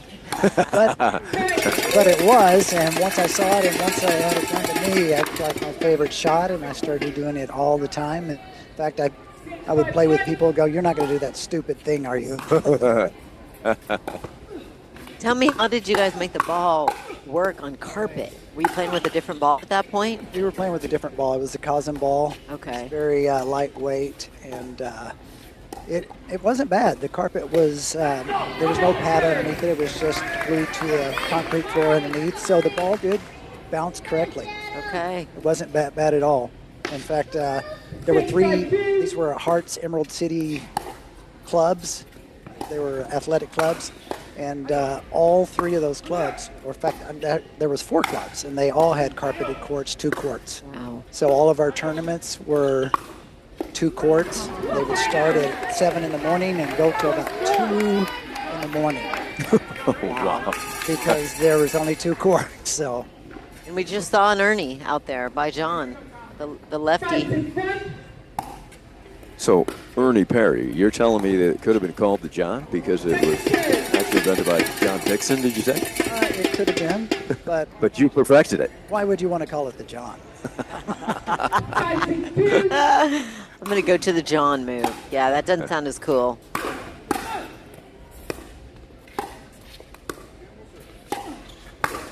Two guys for this the Seattle Tsunami are 2 good friends of mine. I played many games with and against Chris Miller, and played many games against Tom Tuller. What are their strengths, Ernie? These guys are fire and ice. We got one of the craziest suckers out there in Chris Miller. I knew you were going to say that. And then Tom, you can't, I mean, I'm a trash talker, and you cannot bother this guy. He is ice cold. So he's one of the most consistent players I've ever played against, but if you speed it up, he will hurt you. Yeah, he's definitely trying to slow the game down and reset a lot of balls. And Coachella wants power. They want to hit it. So we're going to see who's going to win out here. But right now, it's working for Seattle with the lead. We got a nice lefty-righty combination over here for Coachella. Keith James, one of those volleyball stars recruited by Kim Jade, and Andy Banikowski played volleyball at Cal Poly San Luis Obispo. And quite a season Keith is having, 25-13 his record.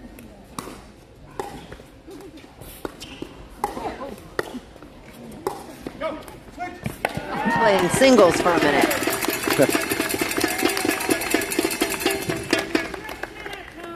What do you think of the NPL, Ernie, and this venue and just the environment in here for Championship Sunday? Well, this venue is incredible. So many courts, lots of room around all the courts. It's a great venue. And the NPL, and it's so nice to see something for seniors. So it's really, really good. Really, Ernie, when you look out and watch some of these matches, like Sabrina that just played, like, can you even believe it's called a senior division? I mean, these don't look like seniors to me. No, they don't. There's some very, very good players here.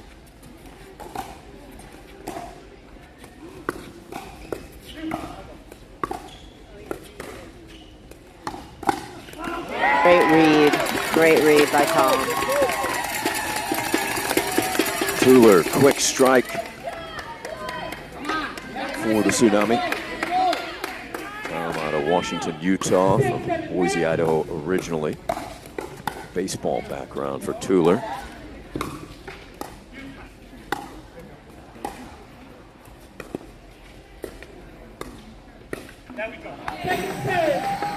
Dropped a little bit low on Mills. How would you compare the game that you're watching and playing today, Bernie, to the game that started out back in the original days? Much more power, a lot less dinking than there was back in the day. When I first started, almost everyone that won every single tournament was a dinker. You had to be able to slow it down. And a lot of the newer players that started playing back then would come in from tennis. And I mean, I was tennis also, but we were almost everybody had a tennis background. And the new players would come in just wanting to bang, and they could not win any tournaments back then because they didn't know what to do when the ball was slowed down and it was close to the net. You can't just hit it hard. That's right. And Ernie, that's still happening today. I mean, so many tennis players are flooding into the game, but things have changed where you really don't see the team that's just great dinkers winning the matches. You have to have it. You have to have them both. What do you think? Do you agree with that, or do you feel like still being able to dink and slow the game down is the winning combo? I don't know. I still play against a lot of these guys, and I play the way I've always played. I've changed a little bit, but not much. I used to have an incredible overhead and all that, as hard as anyone's, and that power definitely scored a lot of points. But yeah, everybody wants to drive these days, and the drives they're going to get in. So if you let them go, they're still going to hit in. So you better play them. Tuller just took out the bannering. But he's okay. That's the most important thing. He's okay. Nothing's going to hurt Tuller, that's for sure. And it has been put upright in the crowd. A little applause. What would you say about the technology of the paddles, Ernie? That's got to be an enormous change. It is, but it isn't. Back in 2004 or 2005, when they came out with the 8-pipe paddle, which was a composite paddle, there were people that were 3.5s that started playing with that paddle, and all of a sudden they're 5.0s because it was that much of a change. And now that we're starting to get some more of these foam paddles, it's very similar. It definitely makes a difference for the power game, because not only can you hit it hard, but the ball's going to go in.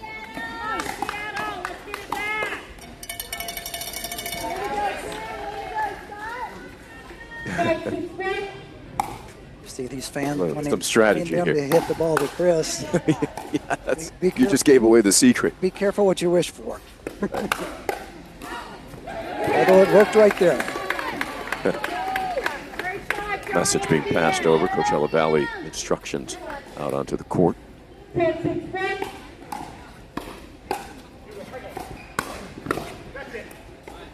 it worked again, so Coach Rospetsky. And the Scorpions finish off the first. Coachella Valley takes that. They made a nice comeback. And Coachella Valley, who are some of the players in the game that you really admire, just the way they're playing, particularly at this level, in this age group, Ernie?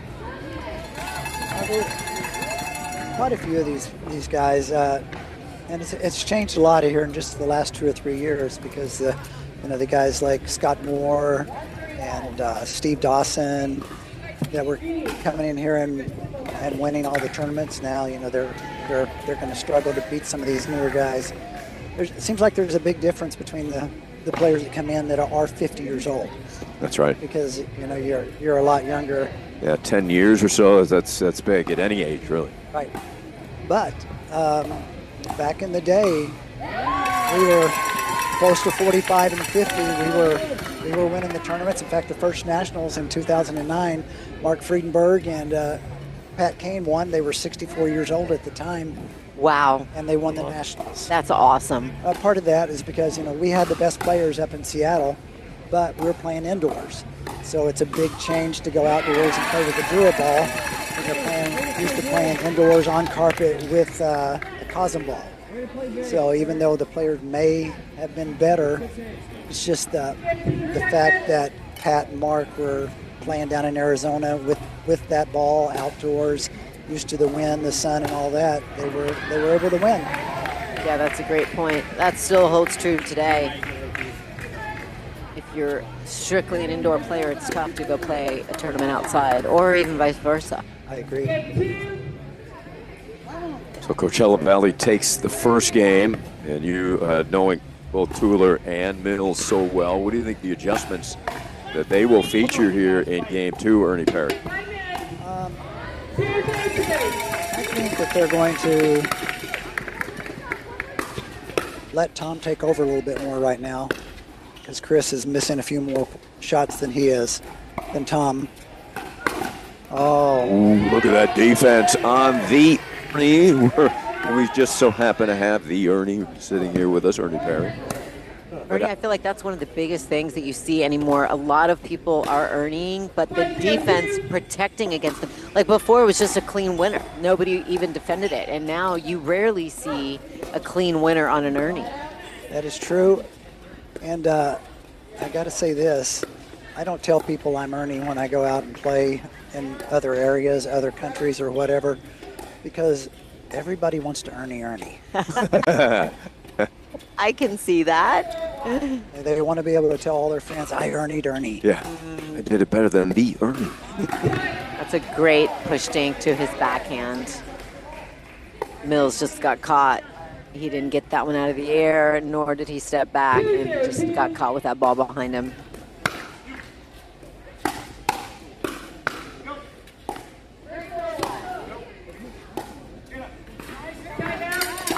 It's a good job by Seattle to keep them back. That's what they're going to have to do. They're not going to. They got to keep them back and not let them get to the kitchen, where then it becomes a firefight. That point reminds me of another thing that's different. Is back in the day, most points were won on unforced errors, just like that one was unforced error. Now you just got so much offense that they're hitting winners. Yeah, winners are winning the points instead of the unforced errors.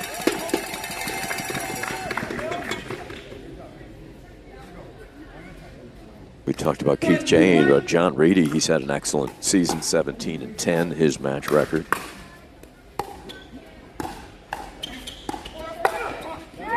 And Tula puts it away. Keith is going to have to be a little more patient. That ball is just not. You can't speed that up because it's just way too high, and it's going to come back. I know they want to speed everything up, but you're going to have to be a little patient. Tom Tuller used to play a two-handed forehand and backhand, and he was a dinking fool. We had rallies that would go close to 100 hits. I believe it.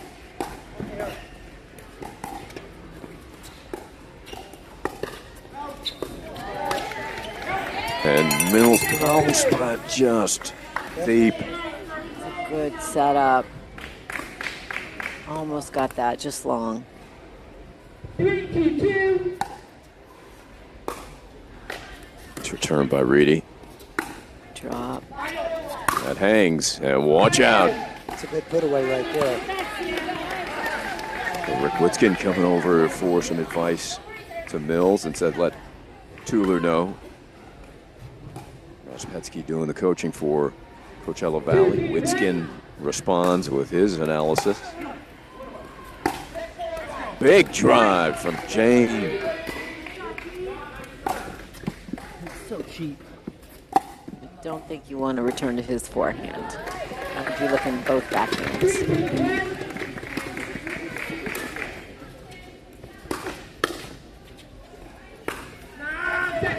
That's a good spot. He's going to run around it, but that's tough. 3-3-2. You guys here 3-6-2? Is it? We don't have it on our scoreboard. 3-2-2. 3-2-2? Okay. Get a side out. 3-3-1. Did you ever envision we'd have these pickleball facilities like this, side out Tsunami? Ernie? I certainly did think we would have them, but the thing that's amazing is pickleball started here in Washington, and we seem to be one of the states that's the slowest to grow it. We've just now got these places like this just open. Pickleball Kingdom up in Glenwood and in Paulsbo opened where they have 12 courts each. But before that, we have very few facilities. And it needs to be indoor because it rains so much during the winter here that you have to play indoors during the winter. In '85, did you think it was going to blow up and be what it is, what's happening in the last 5 years, the fastest growing sport in the nation? In 1985, I was at the University of Oklahoma, and they had one court. And we started playing. A friend of mine had four wooden paddles. Wow. So we started playing, and we didn't know the rules. So we're up at the net slamming it. We didn't know you couldn't go into the kitchen. Oh. After we played for about a year and a half, one of my friends comes back from Arizona. He goes, hey, we haven't been playing by the rules. I brought the rules. And he showed us, and we go, oh, man, that really changed things. Yes. So, Anything effort by Mills. Tuller, can he reset? He does. Great ball. Oh, and then that one through the 5-hole. What entertaining. the points. Tuller looking over at you, Ernie.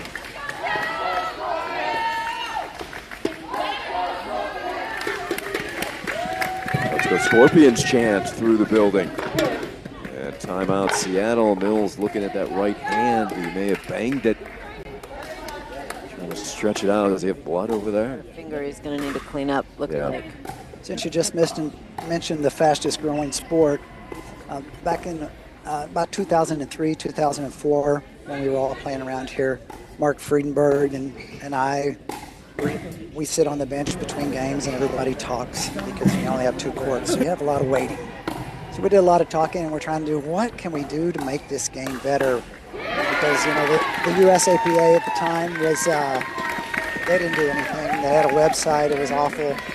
And no one was really trying to promote the game, but we really wanted to. I mean, we not only like to play it, we like to promote the game. And that's when we started talking about, the new USAPA. Let's get this thing started. Let's get going. And I said, well, the first thing we got to do is we got to get a website. And our friend Steve Wong was really big into tech at that time. And I said, Steve, I know you're interested in getting a website. Let's get this thing going. So we started getting the players up, and then we started getting our friends like Fran and Barney Meyer and everybody for the board. We had the first board set up, and we started trying to get the articles of the court, or the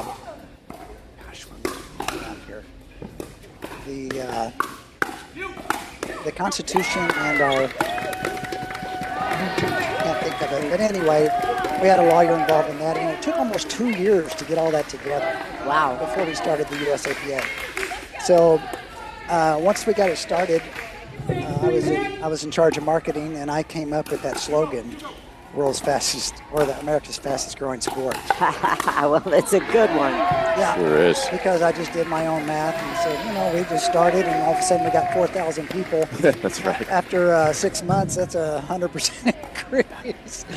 So that was my slogan, and I had the first USAPA tournament here in Everett, Washington, and I had the shirts made up, and that's what it said. And I don't know if you remember the. So we have a timeout here, and Coachella Valley was saying, did you already take your timeout? That was a medical timeout, I believe. First one, yeah. Yeah, this is an official timeout because Mills had blood on his hand. Yeah. Now they call timeout. It's at 7-3. Yeah, that was some confusion there. Scorpion said, hey, didn't we just take a timeout? But okay, Ernie, I got another question for you since we have a timeout. So we have multiple governing bodies. We have multiple rating systems in our sport of pickleball. Do you agree that in order to get pickleball in the Olympics, we're going to have one of each? Or do you think it can still happen with multiples? It sounds like it's going to continue to have multiples because they don't want to get along. They don't want to combine and just let's all be a part of pickleball. Yeah. So back in 2007, I was a part of the USAPA, and Steve Wong and I were the only ones that were non-seniors, and there was a big fight on the board because they were all just wanting to have this game for seniors and all that. Steve and I wanted this for the younger people. We wanted to promote this to schools so the high schools and the colleges would have pickleball as a sport. And we were just banging our head against the wall with the other guys. So I formed the World Pickleball Federation in 2007 to be a more international, and I contacted the U.S. Olympic Committee and the International Olympic Committee, and what do we need to do? And they gave us an outline of what had to happen for this to be a sport. And at the time, there were 25 sports in the Olympics that were full-time sports, and there were 3 alternate sports every year. And it was going to take years just for us to be an alternate sport, but at least they gave us the ground rules for what we needed. And one of the big things that was going to take was the drug testing, which is still in play. If we're going to have an Olympic sport, there's going to be drug testing. So that's going to increase costs for everyone, and that's going to might make a few of these players not even be able to play. Yeah. But it's so interesting. Yeah, it's a long journey. Seattle is doing a great job of really slowing this game down and forcing their opponents to dink. I do feel like if we get into a dinking match, that's going to go Seattle's way.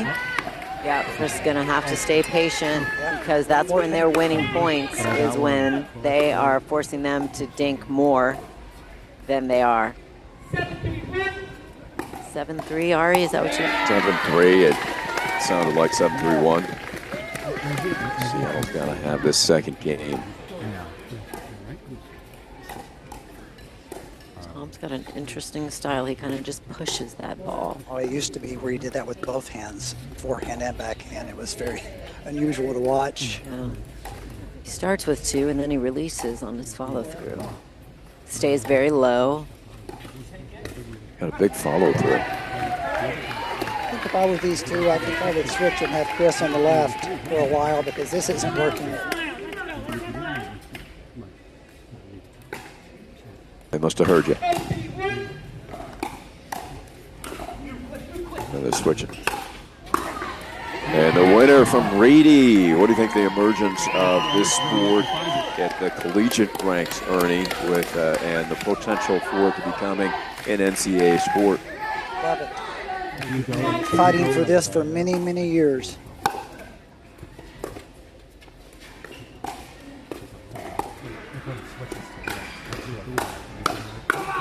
And I'm pretty sure that's going to be coming pretty soon. And you see a lot more of these tennis players switching to pickleball because that's probably going to be a much easier scholarship.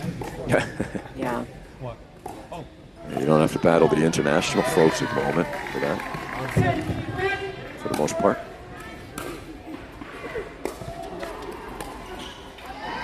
Good ball. There it is. That's it. It's Coachella Valley. Wow, great match for these gentlemen. Well, they started off 5-0 and ended up losing both games. Well, let's get Keith Jane over here and John Reedy to visit with Amy. Ernie Perry, it was a delight. Great to meet you. Thanks for stopping by. Thank you, both of you. Thank Pleasure. you. Oh, it's our pleasure. One of the legends right here. Thanks for stopping in. Thanks, Amy. Thanks, Ian. Okay.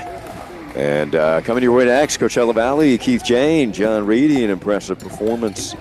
And we'll visit with Amy. We are at Side Out Tsunami Championship Sunday.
something special because we all had our thing. We all were specialized in a certain area. So we started Selkirk in March of 2014. So I was retired about 3 months. I started helping the boys out with their their business, and we were making about 20 paddles a day. Our dad was recently retired from the fire department, but he also had a background in construction previously. So he was just very good working with his hands, very good at building things in general. And so early on, he took on manufacturing, and he figured out how to make the first paddle, which was a really critical thing because we started making in the USA, and we had to find all the suppliers. We had to put it together, make sure it worked, figure out quality control. We were building it from scratch. There wasn't anybody who had ever built a pickleball paddle before we could talk to. And so he was critical at the very beginning to actually figure out how to make a paddle.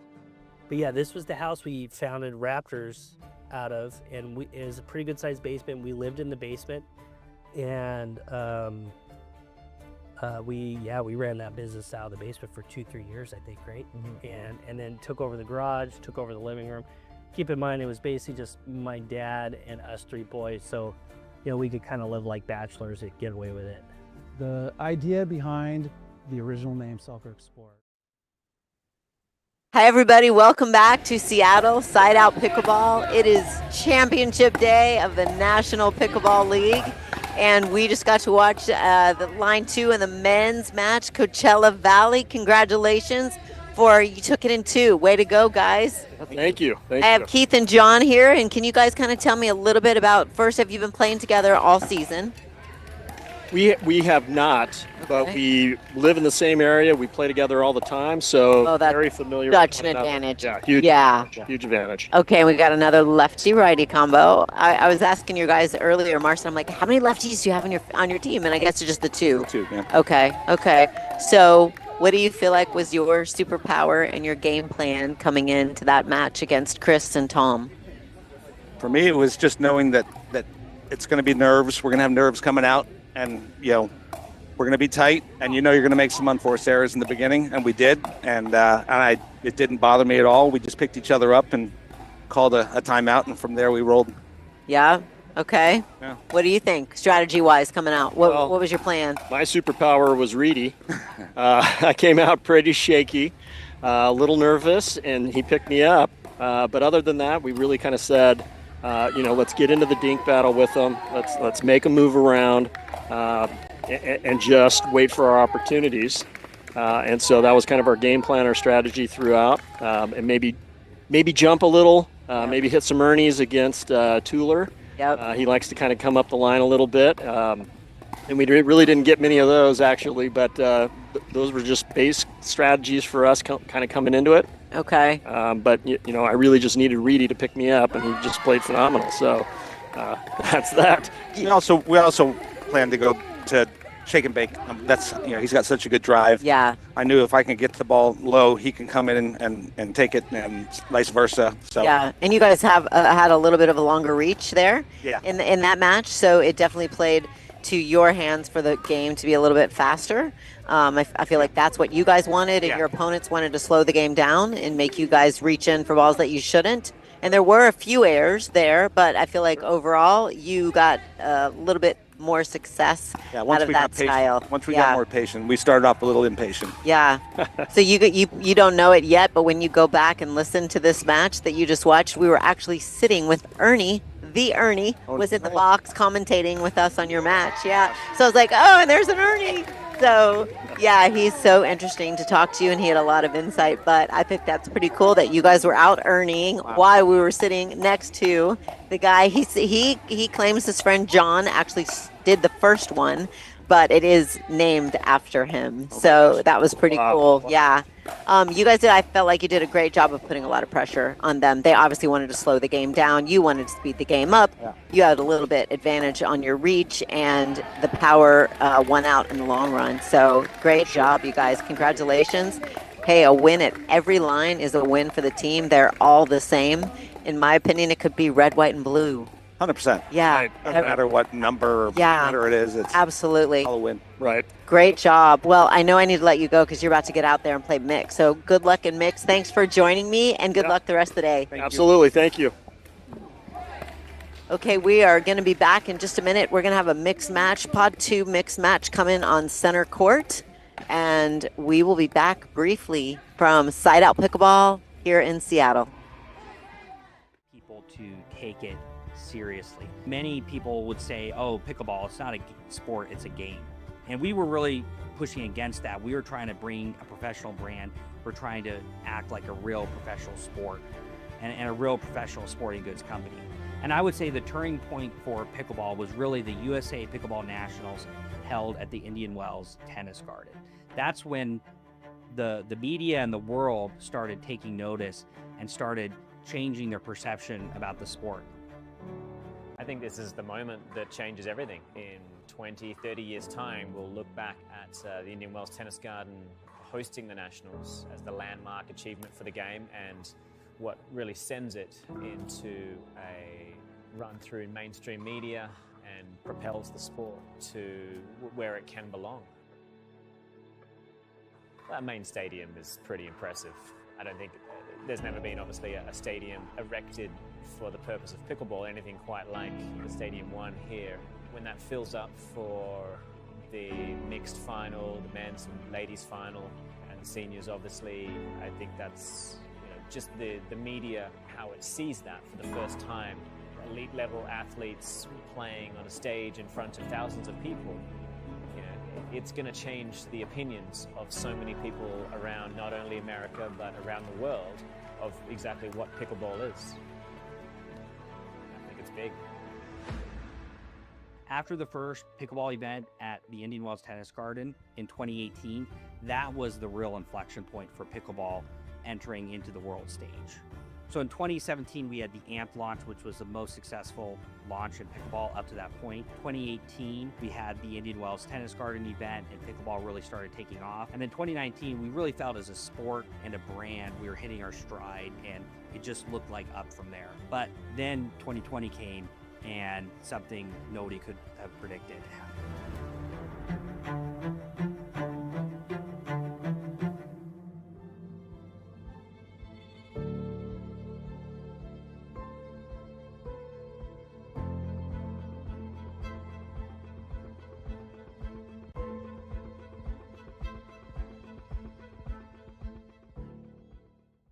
Unveiling the Selkirk Pro S1 ball.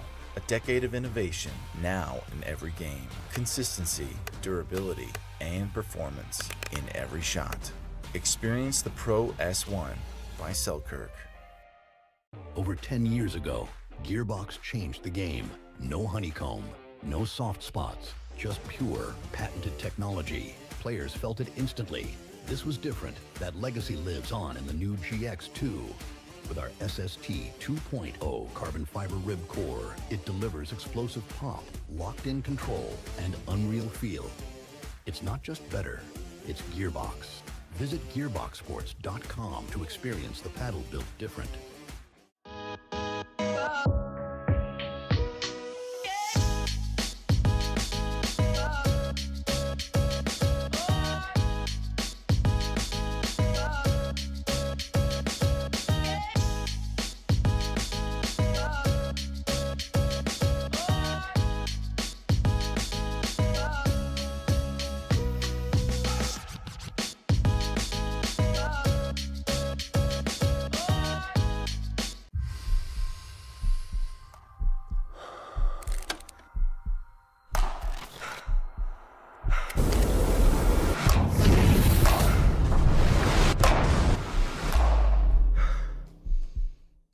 Sales dropped like 70% like overnight. Like literally woke up one day and it was like off a cliff.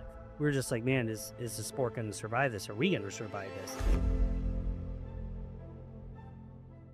Even before pickleball was cool, we went all in. We wanted to define what performance paddles were. Selkirk's taking the pickleball world by storm. It really was a family business and a family passion. I think pickleball is going to be the largest racket sport in the world. It's just a matter of when. We are Selkirk. We are pickleball. We didn't want Selkirk just to be a brand that just did the same status quo. We wanted to come in and be game changers.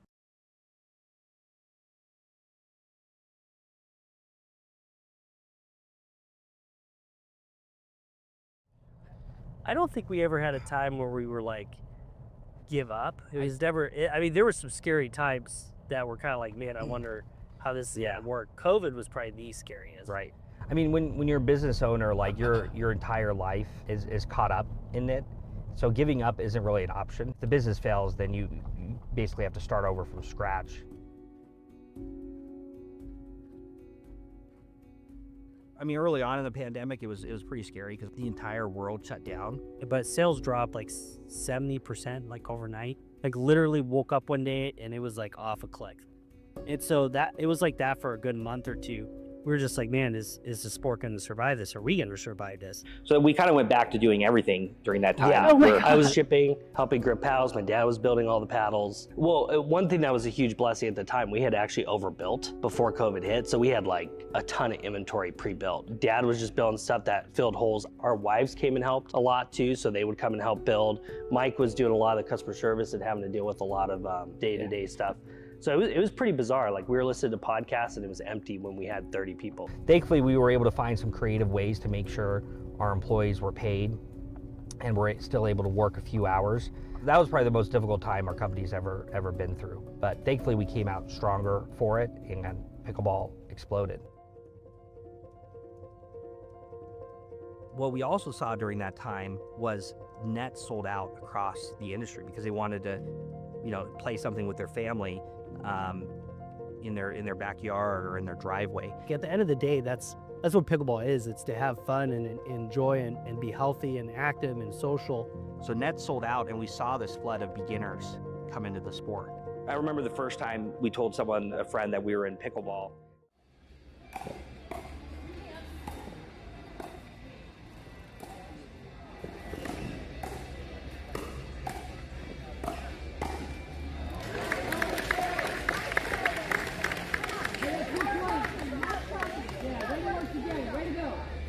New ball, let's do it.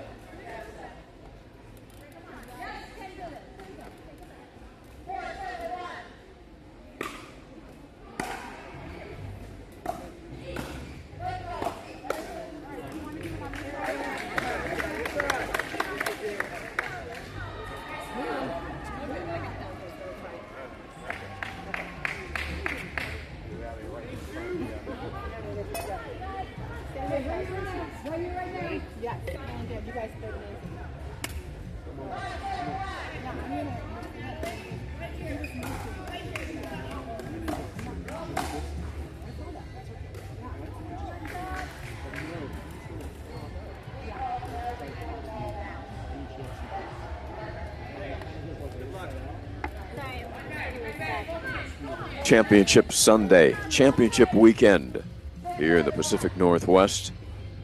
Side out Tsunami, 26th day to the yard indoor pickleball courts here in Seattle. And the championship, the Scorpions, looking strong, particularly on center court. It's been all Scorpions.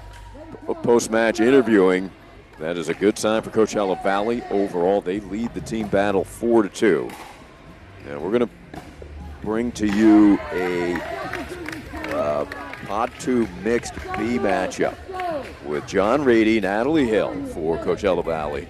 Mills Miller will be back on court playing with Natasha Linton. Linton, excellent season, residing in Hopkinton, Massachusetts, 22-12. And she's got a podcast out. It's The Real Housewives of Pickleball, and you can catch that on Spotify or Apple. Did not know that, but we'll have to tune in. That should be good. Natasha Linton hosting that, Real Housewives of Pickleball. It's got to be some interesting content. Playing with Mills Miller. Mills out of Kent, Washington, and San Diego, 9-time Nationals champion. Mills, excellent all-around athlete. Baseball, basketball background. And so good, says John Reedy to his partner, Natalie Hill. John Reedy coming off a big win, playing with Keith Yane, 17-10 on the season. He was 6-0 in Denver. And you can check out his Main Court app. That's an app, Main Court. Also playing with his pickleball paddle, Pickleball Apes paddle, the left-hander. Natalie Hill out of Newport Coast, California, won a gold medal playing with Paris Todd. She said she trained with Paris when Paris switched over from tennis to pickleball.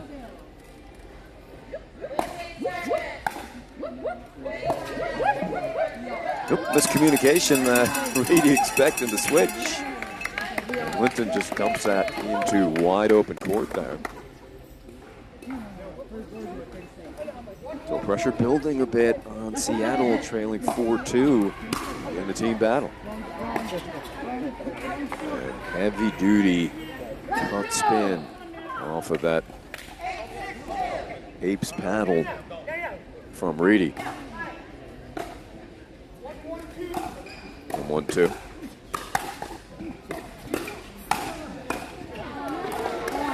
Let me go back to the note. Swat by Hill there on Natasha Linton as Amy Yarbrough gets back. She has a podcast, Amy, are you aware? Real Housewives of Pickleball? Isn't that cute name? I love it. Yeah, we got to meet for the first time in Columbus, and we realized that we both play with the same paddle, the Carbon Wave paddle, the 2. And so we had a great conversation, and we got to play some. Natalie Hill, again, another great competitor. She's a French girl, and has been living in California. I don't know how long. I just know she's from France. She's from outside of Paris. So phenomenal. Both of those girls like to hit the ball. They both have great power, and we're going to see a lot of quick hands and drives in this match. So you laughed when I mentioned the Pickleball Housewives, and you said you got to meet Natasha. Have you been invited on the show, Amy Yarbrough? I have not. I know, right? Not? Maybe that's something that we'll have to plan. That lob is deep. You would certainly qualify.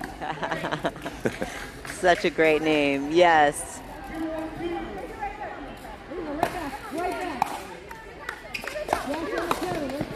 Ooh, Reedy was kind of inviting that to his strong side, the left hand, but Linton put on some extra giddy up there. Left that line open just a little bit, which is tough when it's a cross-court return. That's what's exposed is your partner's sideline. Wow, what a cut. A lot of slice on that ball. Yeah, Linton's had some issues with that, and to be expected. Like you said, that is biting. Yeah, she's really going to have to almost aim at his head to get that over. There's so much. He's just really knifing that slice ball.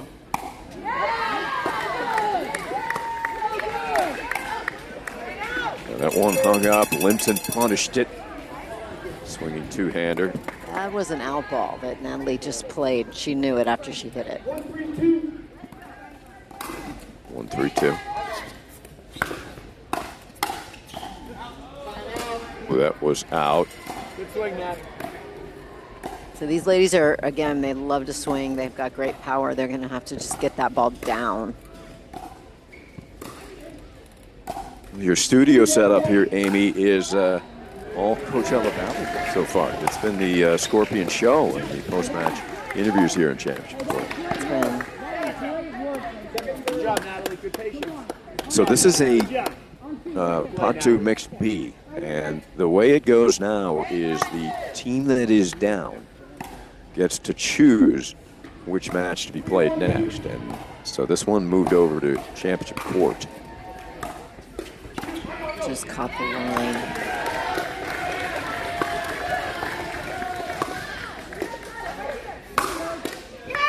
Way to play big, Good Johnny. finish. What a snap that was. Good talk.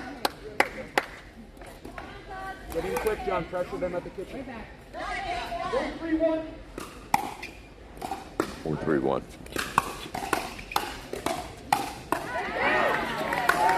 Overhead just inside the baseline. Big time finish from Reedy.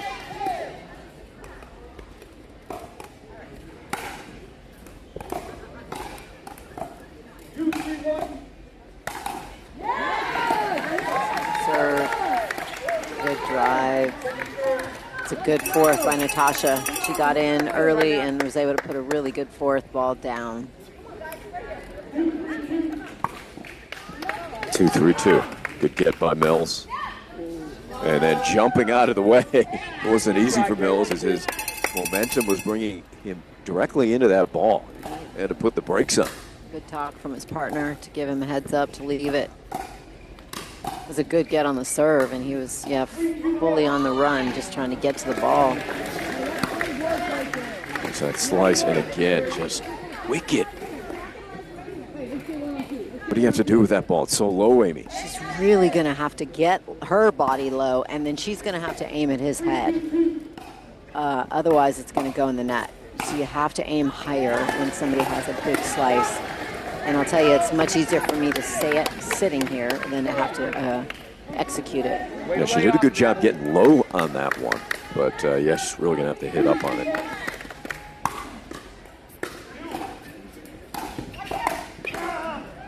That's quality from Linton off of a deep return from Mills.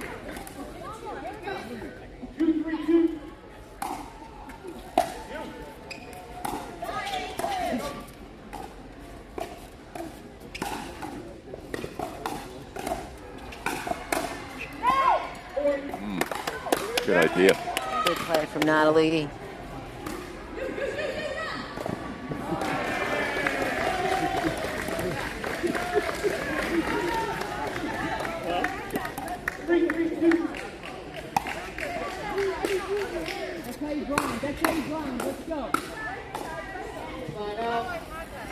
Good setup from John there, and I like that Natalie's going in, being aggressive, looking to approach that ball.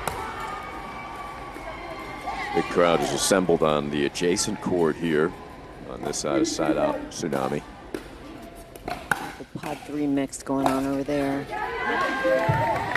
As you pointed out, it's just not the stars, the kind of the household names of pickleball, which determine the outcome. And you go down to 3 pods, and all the matches count the same. Really, that's what I said. It could be called red, white, and blue pods. The lines don't matter. All the points count the same. That's right. So Natasha dug that one out, got that return back, looked at it more. She's really he's gonna continue to give her that big knife. So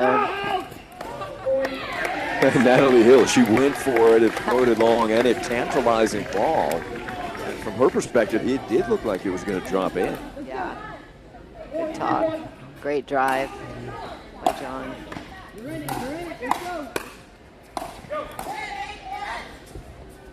And Mill set out right away. He didn't even turn.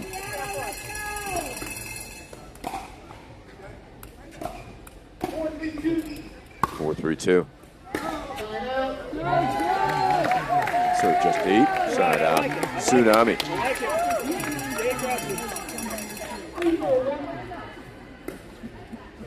Short serve.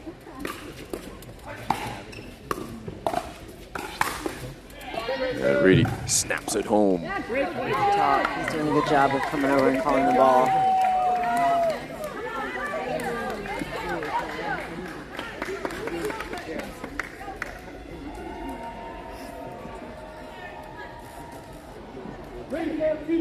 Let's go. All in, Red.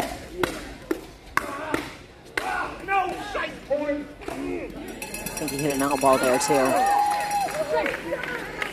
Couldn't lay off. All right, 4-4. Seattle's coming back. Now she's figuring out that return. That was a great drive. A good return there that enabled Mills. I'm sorry, a good third shot drive that enabled Mills to come in. And you said Linton's got to lift that ball. You see how high her finish is on the swing. And that is a beauty. Cross court. What an angle taken by Linton. Great roll. 6-4-2. Seattle's got some momentum. There it is again, this time to the backhand. But when he gets it that deep, that really puts the pressure on you. He just swats at it, right? And you think it's going to sail out, but they keep landing in. He's got that return mastered.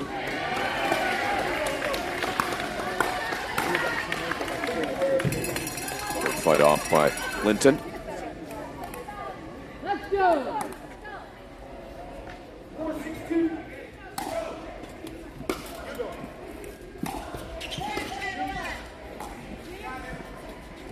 Mills calls. Slob. That's a great play, Natalie. Good lob by Natalie to set up that point for her team.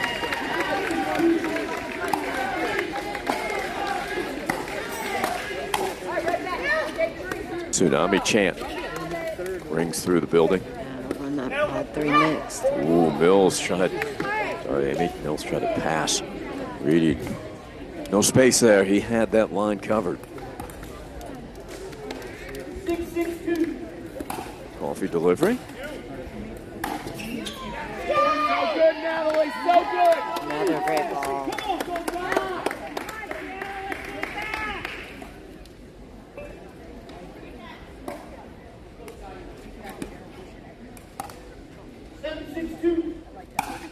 Seven, 6-2. Hands. Good pressure from Chris. Third time the charm for Chris Miller, a.k.a. Mills. You go now. Bring out the beat. Come on. 6-7-1. 6-7-1 and a tight one here. The crowd builds around Stadium Court.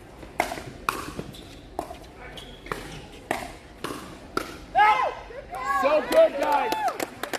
Well, Linton absorbed those tough shots from Reedy. Seattle unable to finish the point, however. Second serve. 6-7-2. Seattle hoping to tie. And Hill strikes that down the middle for the winner. Side out. Scorpions.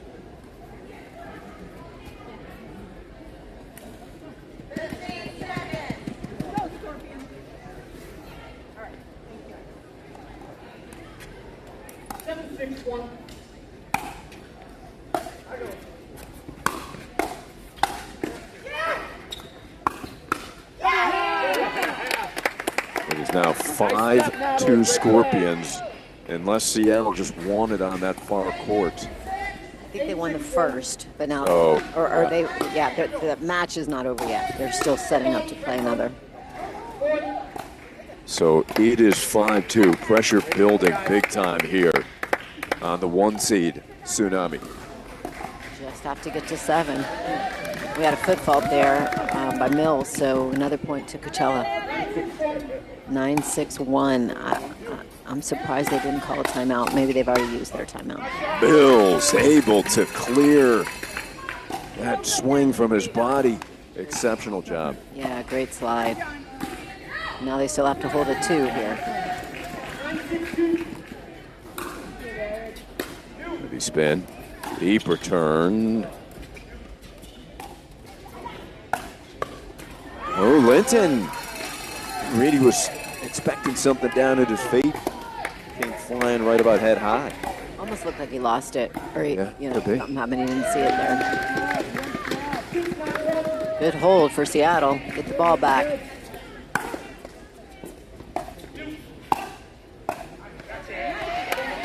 Reedy said that's the spot.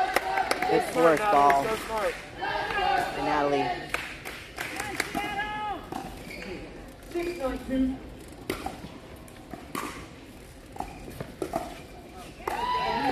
Good return. That's a tough spot.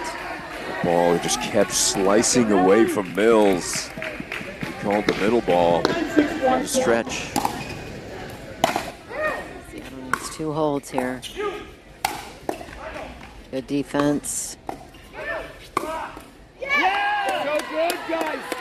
Reedy commanding central. Great talking, guys. Great ball.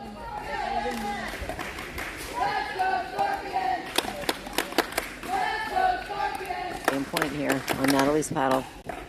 10-6-1.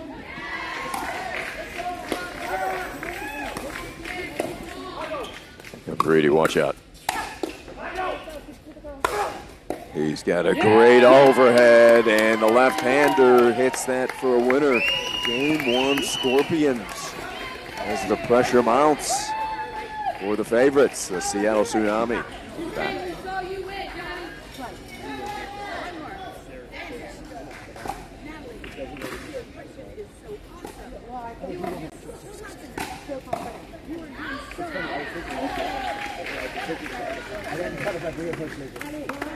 Hey, great job, guys.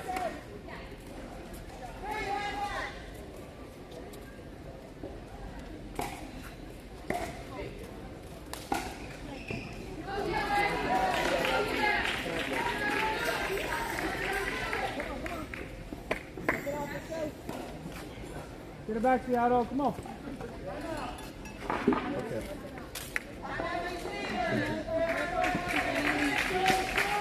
Listen, the difference is one reading in that and our thirds look horrible. I mean, we didn't get a chance to even have a fifth ball and even hit to it. You know what I mean? So.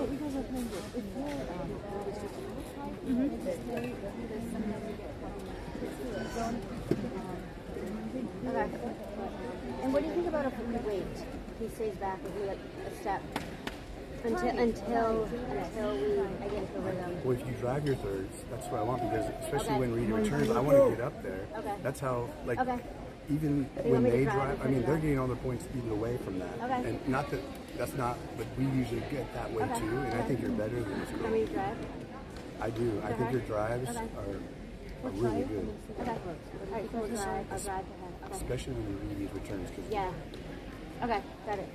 if you got a good drop, that's Okay. good too. Okay. For, on,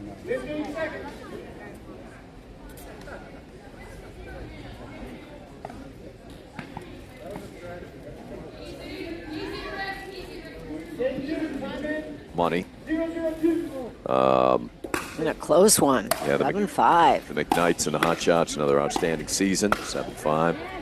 Denver defeated by Kansas City, so the Stingers pick up a victory, 7-5. Houston secures 5th place as they defeat Austin in a team breaker, no less. Austin 5-1 in team breakers on the season, but it is the Hammers who capture 5th place, with Austin finishing 6th. And congratulations, Bob Stroman and JPB United. They come up with a win to finish off their season 7-4 over Indy. Here at Championship Sunday, it is a must game for Miller and Linton. After losing the first, it is 5-2 Scorpions over the Tsunami. And if you're Seattle, you know, with this pressure building, you've got to have one of these two matches here, just to bring it back to your Pod 1 mixed. They're in the third over on mixed A, with Kim and Scott winning the first 11-8. Then they lost the second 11-10 to Ashley Q and Eric Lee, and now it's 2-1. So one of these Seattle teams needs to pull out a victory, because if both of them go to Coachella, that will get them to 7.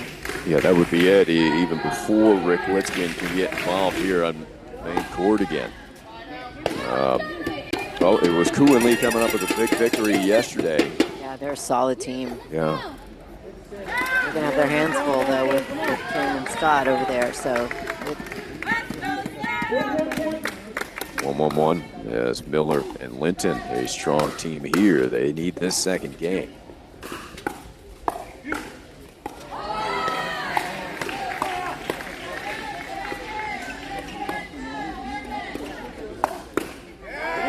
Linton turns up the heat. good attack. She's played well, Natasha. Yes.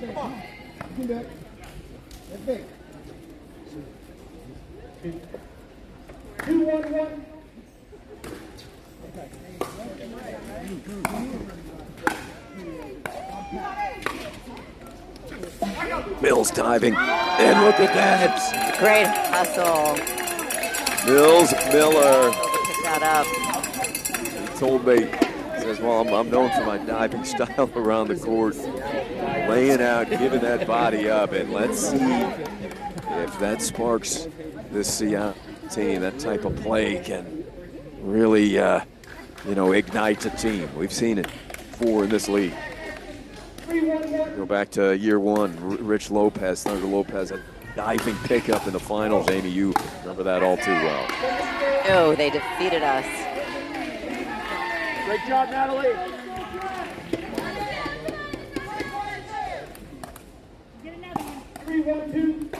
3-1-2.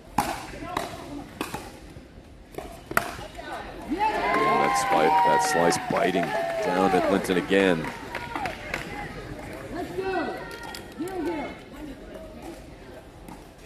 She might even want to lob return that with that big slice. Go for a third shot lob to make herself lift it. It's such a great slice. 3-2. Linton mid-court striking with a two-handed. Good forward. She did a good job getting split stepped and being balanced. 3-1-1.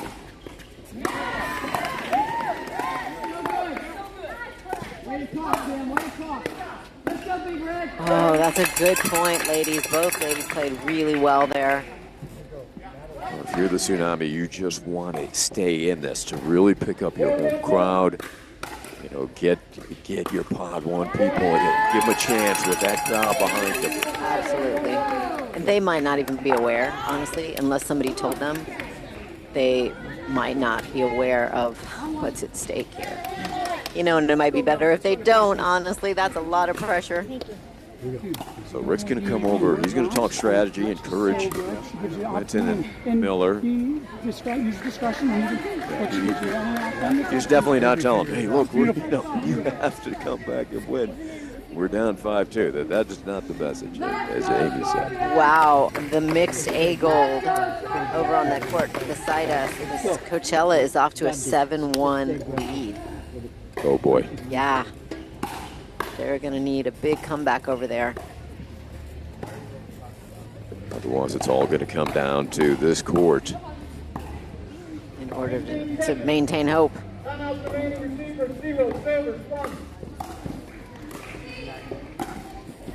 Well, last season you had two excellent teams, Boca Raton and Columbus, and Boca Raton got into the zone and pretty much rolled them in the finals. Yes, they did.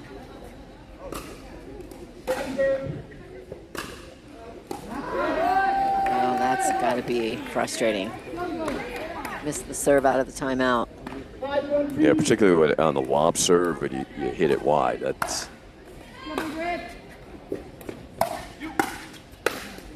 a good ball. That makes up for it. Yep. Well, she's just telling herself she got to hit through it, and she did a really good job of hitting through that one, and it allows Chris to get in there and poach. 6-1-2.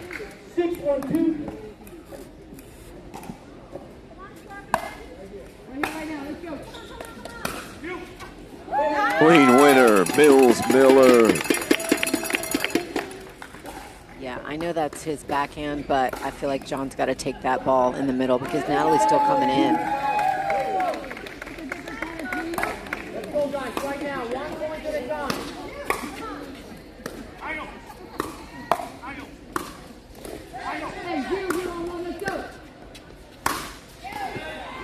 Just got a little high.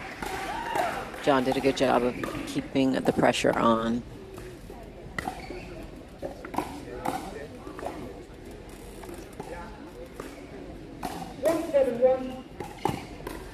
One 7-1.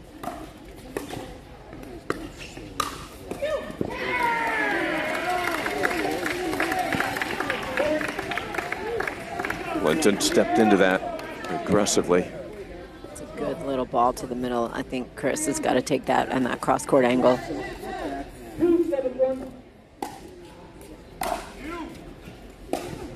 Deep return, and then the drop shot. Hill gets there. And Great get by Natalie. Really smart to get to that ball and then lob it back. She pulled them off the line.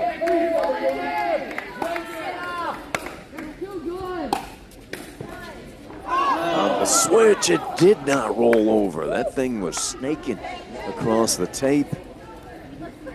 It's tough to switch out here. It's got to be a great return.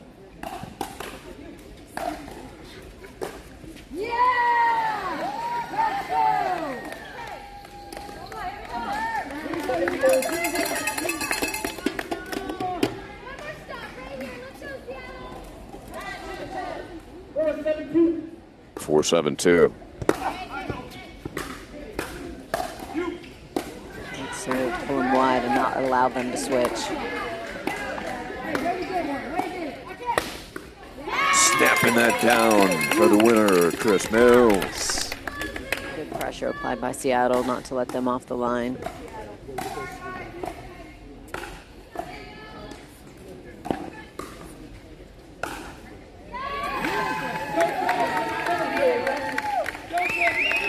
Seven, 4-1 and a must-win game for Seattle.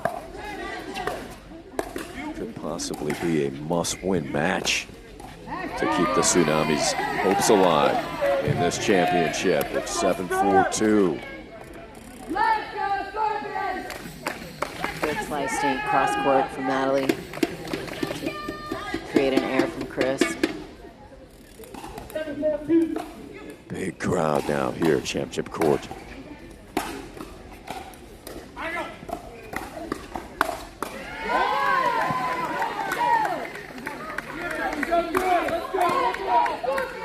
Oh. Just shy. Trying to reset it so that they can't hit it out of the air. That's a tough ball to accomplish when they put a lot of pressure on.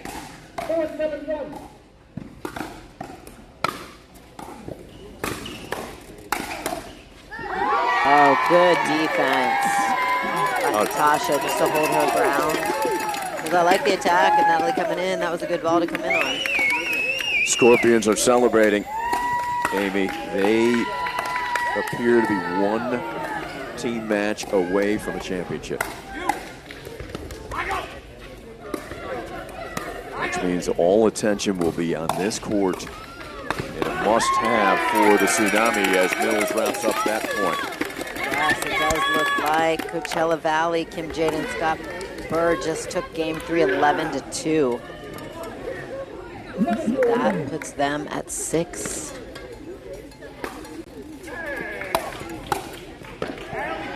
How about the defense from Hill? Really nice.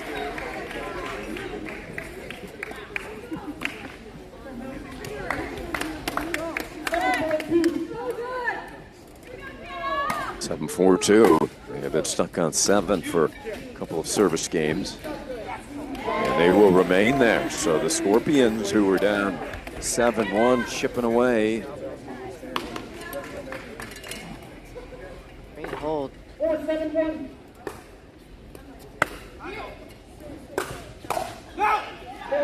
And now within 2.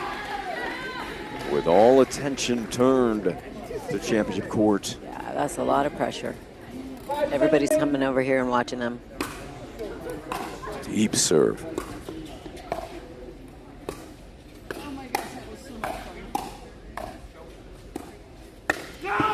Ooh, Mills reaching. That was close. He played it. And all of a sudden, Scorpions to within 1. 6-7-1. Oh, so close. So I'm going to credit Coachella with, it's a great serving spot because they know they want to switch and they're serving Mills really wide to his forehand, knowing he's going to have to run all the way over to the other side of the court, which is causing great distress. So we've got a timeout Seattle here as Mills is just going to kind of regroup. They've been stuck on 7. They led it 7-1. It is now 7-6. So I didn't know. I just didn't And know. now you wonder if Linton and Mills are starting to understand the significance with everybody over here. And the Scorpions now at 6 team matches won, which means just 1 match win away from a championship. It's awesome. 6-2. mean, Chris is such a seasoned, experienced player. He's been in these big matches many times. So you cannot count him out to get a hold here. And they have to win this game right here just to push it to 3.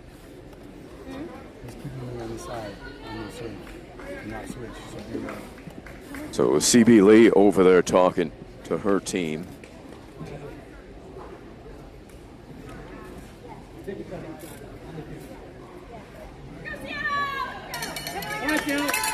Six to 2. Scorpions in the team panel. 6-7 on second serve. Linton guiding that ball behind Reedy. Outstanding. Great fourth ball. Even jammed her a little bit, but she still got her paddle in position to put it behind him. And she handled that, yep, much better. Good reset. They got to get up. Now's the chance. Yeah. Good drop. That's what it's going to take. They're going to have some quality drops that allow them to get up there. And I really feel like Seattle's going to have to play more slow balls, a lot of drops, a lot of dinks to take this match. 8-6-1. Here we go.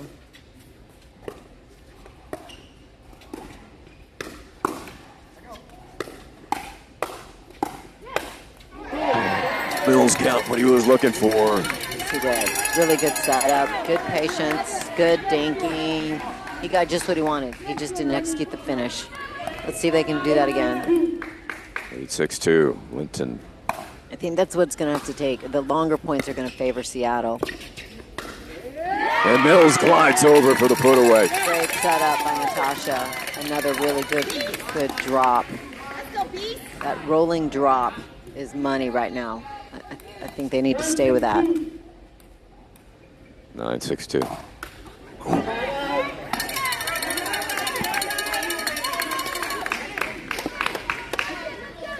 Rick Witskin immediately says, let's go. Next point. Shake it off. Yep. Yep, just focus on the next point. At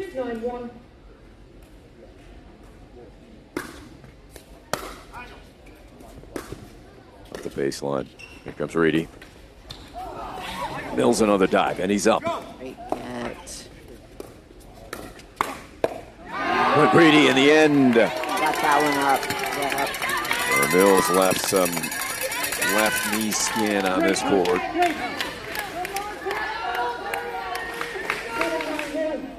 Seven, 9-1.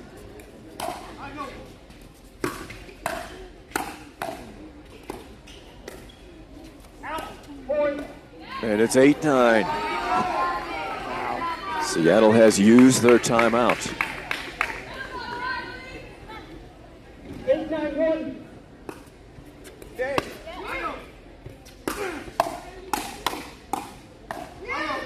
Hands.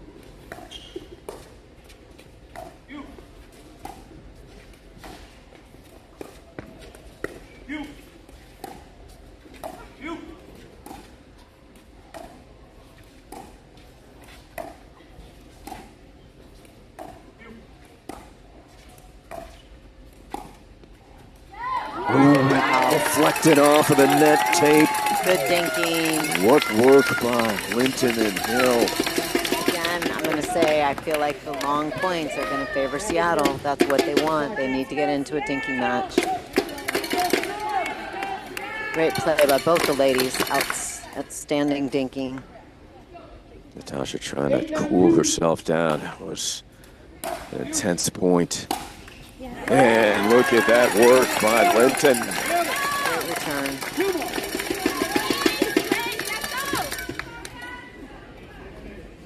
Nine, 8-1.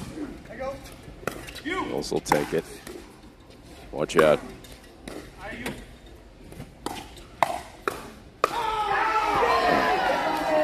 Linton set up Mills for that attack. swinging a little bit. Great point. They're getting what they want. They've got to finish those.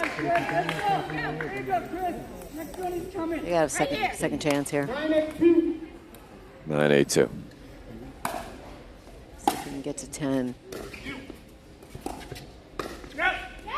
That's a great ball. Mills under stressful conditions sticks that into the corner. Yeah, he needs to play his game, play his strengths, move the ball around, keep it low. We got a game point. Game point. 10-8. And then great job. What's that? That roll is just really on fire today, working for her. That drip ball. Linton handles that wicked slice, which was giving her so much difficulty. Pulls it off in the clutch down the stretch. We're going 3. Seattle's hopes remain alive. We've got some confetti going off here in the stands. All right, let's see what Seattle can do to use that momentum to come out, and they've got to take this match here to continue. We'll be back live from Side Out.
These your friends, brother?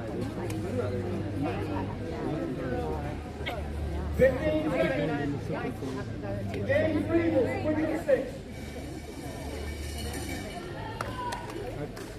you put your hat there. Dad's gonna settle this. Just put your hat there. I would have saved it for it. I would have hit somebody. All right, game 3. 6-2 Scorpions going back to that slice. Linton starting to be able to handle it, and Natasha doing the work, yeoman's work by Linton. 1-0 Seattle, and a must-have win to keep the Tsunami's championship hopes alive, trailing 2-6 in the team battle. Turn up the speed, and Reedy says that's a good leave to Natalie Hill.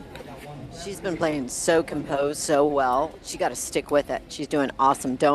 Again, the longer points are favoring Seattle. They don't want to reach in and try to attack something that's not there.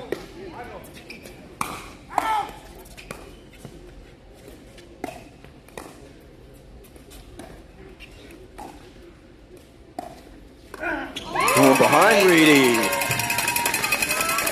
That's a good time to do that. Obviously, he's very much pinching middle. And in mixed, you really have to go behind the guy every once in a while. Keep him honest. That was a great choice by Natasha.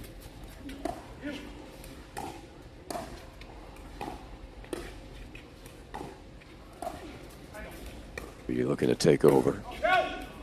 Ooh, and that one guided wide. Not much room to work with there with Reedy all over the court. That was a good ball for him to call and step in on.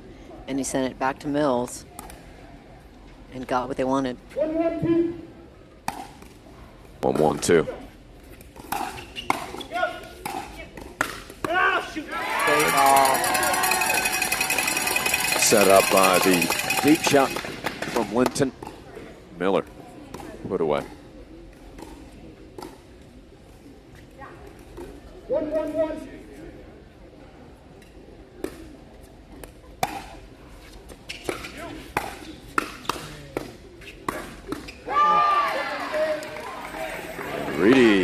that duel. Really good punch down the middle.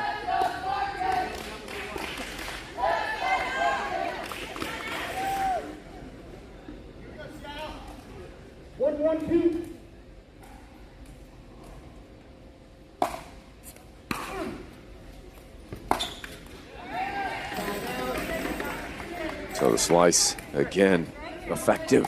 But man, in that last game, she really figured it out. She was getting all those over. Short return. And Reedy, he'll eat those up. Really powerful overhead he has. That was a good first poke there just to get a pop-up. He's doing a good job of creating that 1-2 punch.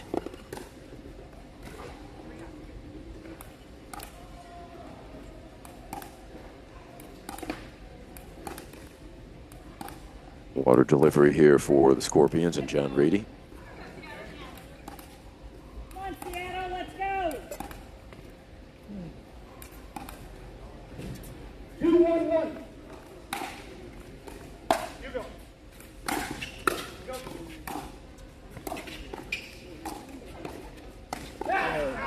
Linton moving backwards. A good lob. Enough lob. Really good lob to change it up. I think that's smart for her not to just stay in that cross-court dink too long. So I like that change up from Natalie. And what a drive off the paddle of Hill. Great drive right through the middle. Got him switching.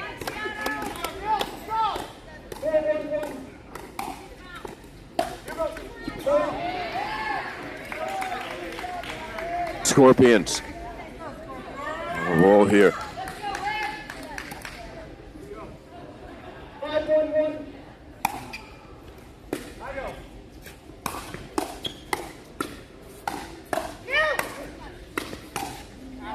Seattle's got to have it, and they get it.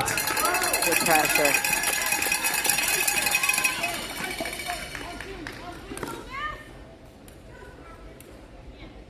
Five, 1-2. Desperate for a side out. They don't have it yet. We're going to switch sides at 6-1. The Scorpions sensing a championship here. 6-1 in the third. To me, it seems like the Scorpions are a little bit more composed and just playing freely. And Seattle seems to be a little tight because they're missing some balls that they weren't missing earlier. Which, understandably, right? I mean, there's a lot of pressure. They know the whole team is relying on them. So it's really hard to do to get out of your head and to play relaxed and free. So it's an important meeting here for the Tsunami with CB Lee, Rick Witzkin leading this huddle, Amy, right in front of us with Mills and Linton.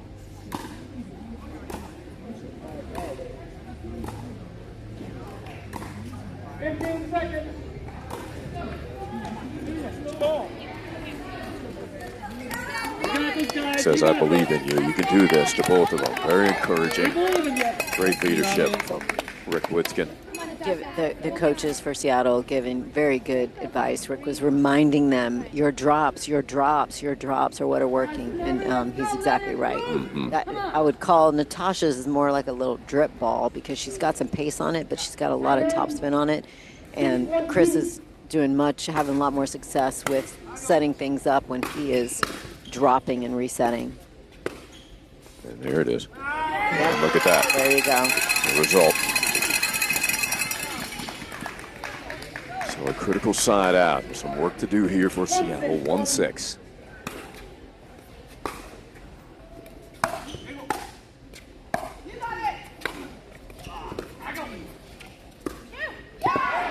Smart shot by Reedy. Very smart. I mean, that's all Mills could do. Great job to get to that ball.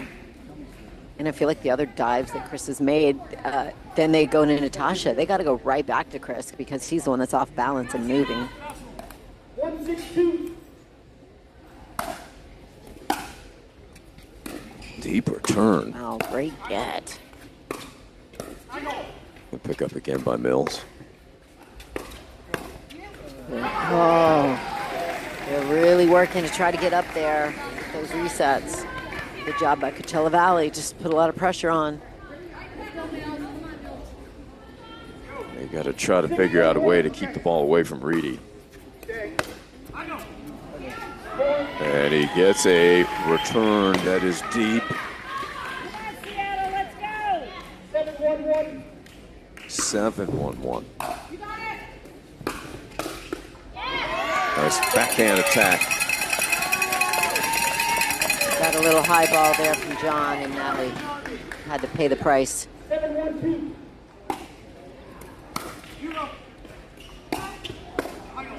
On the line.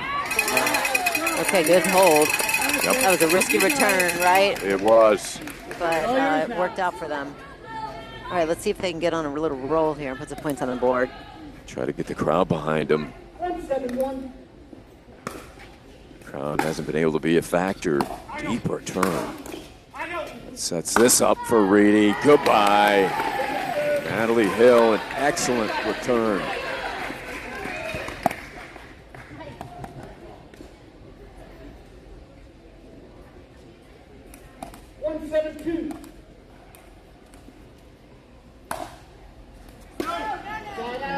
Serve just deep. Oh, that's tough. I was just going to say what a great deep serve, but looks like it was a little too deep. Hill serving 7-1.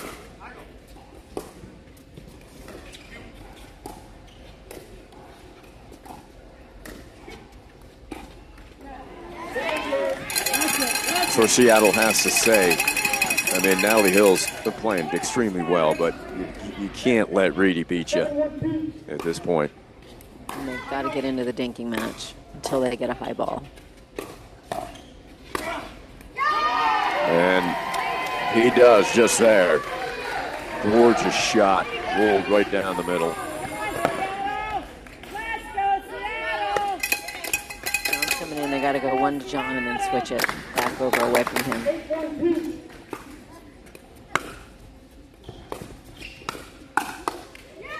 Shot. Good defense. Just came up a little early on that one. So Tsunami with the ball back. Mills serve at 1-8-1. And that's deep. There's one.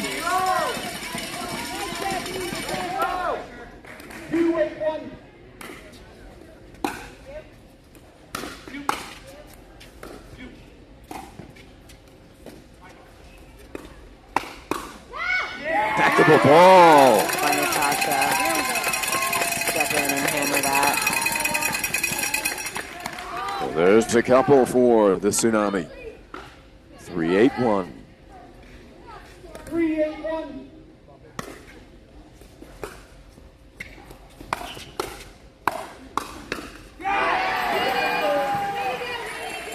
Would have stayed straightforward, wouldn't you, Amy? There, you just gamble and you go down the middle at Reedy. 3-8-2. 3-8-2. Net serve. What a return. Mills diving again.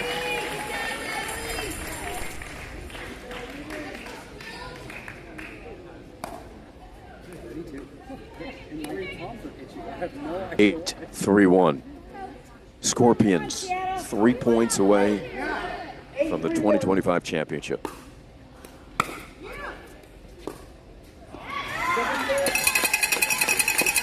Nothing will be easy. That was a good return. He kept that really low.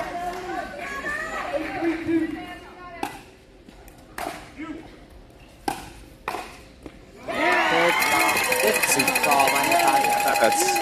That's gutsy by Natasha.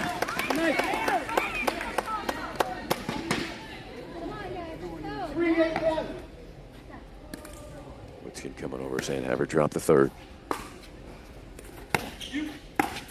Well done.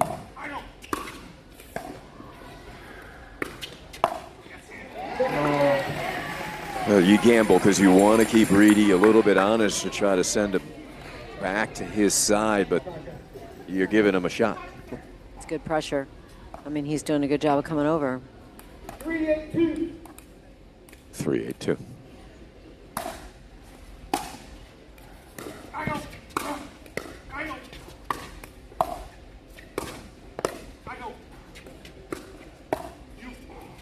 There we go. This is where they want to be. Stay in the dink. There. That's what Seattle has got to do. They're giving John too many balls. They want to get in a dink. Longer points. Great execution there.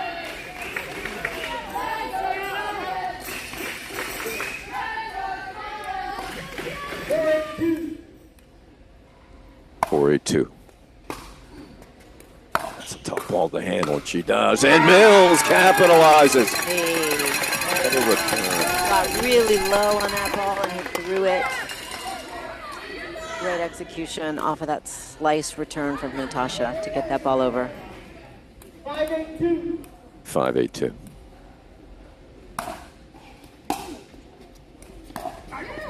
Good drop. Right behind Mills. What a save by Get. Chris. Another great get. And they scramble back. They're back in it. Point. What a point. Could that be the turning point? That's such great hustle. When this place erupts. Great hustle by Chris and Natasha. You say keep your composure in that point. Okay, looks like Coachella Valley's going to call a timeout here. Scorpions timeout. And a wise idea because this place is now fully behind the Tsunami here, the home team in Seattle. What a point. That's the kind of point that can light the fuse. Yeah, 'cause they were really scrambling there. That was just scrappy play, good teamwork, good composure, not to overhit that. But that's the key that Seattle's got to stay with. They got to drop balls, they got to get in, and they got to create the dink off the bounce. Try not to let Keith reach in, or John reach in and attack any of those balls. That roll drip is Natasha's money bank. She's going to keep that working, stay with it, and it also allows Chris to release and go look to poach a ball. So the Scorpion team and some of the fans that made the trip, they're trying to get their team, get behind them, taking on this big Tsunami crowd here in Seattle. It's a great example of how swings in pickleball can go. I mean, Coachella Valley looked so composed when they started this game 3 and they had Seattle on their heels, and now it's like looks the opposite, right? So Coachella has to get their composure back. 6-8-2, and I'm wondering why. That's a difficult inside in, trying to go behind Reedy, but high part of the net. 8-6-1.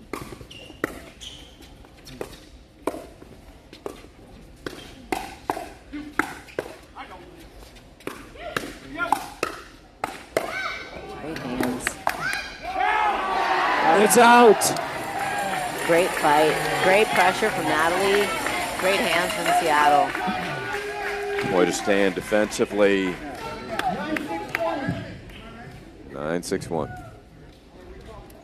9-6-1. Scorpions 2 points away from a championship. A good pullback at the last second. Natasha Hill, no hesitation. She's bringing it.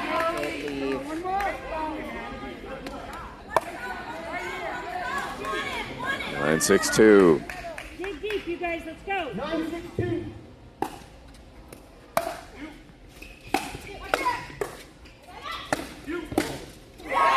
Mills.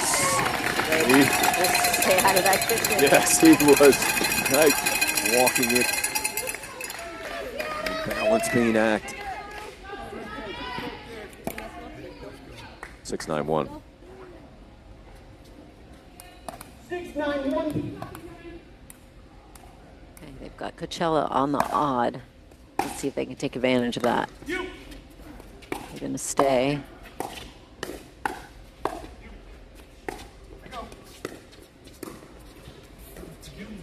Oh, That's a gamble. Anytime they gamble with hitting towards Reedy, has paid more dividends for the Scorpions. They've got him on the odd here. That's where they want him.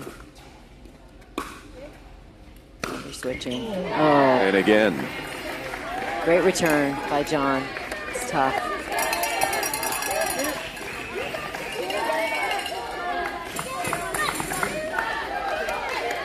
Scorpions, they can feel it. 2 points away. Seattle needs another defensive stand here. They get one. That alleviates some of the pressure.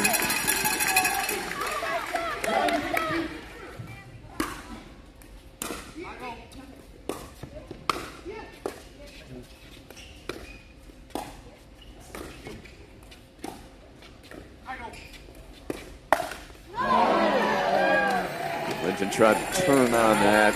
We have a championship point. She got that earlier, but the last ball that she put away was a lot higher. That was a pretty low ball. I love her aggressiveness. Match point, championship point. Deep serve. Mill steps in, and he's able to finish. Clutch from Mills Miller. Rick again reminding him, drop the thirds, drop the thirds. 6-10. Witskin just wants one more chance with his paddle.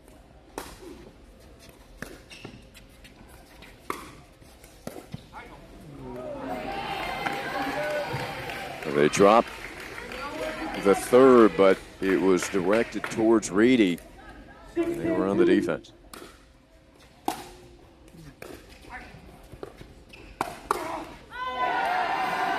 Reedy, quick. He's ready for Natasha's forehand there. So they are still on 6. They got to hold 2 more match points here. Championship point. Second time. Ooh, that's just a, that's it. Coachella Valley, the Scorpions are your 2025 National Pickleball League champions. Wow, they pulled it off. What a great win for Coachella Valley.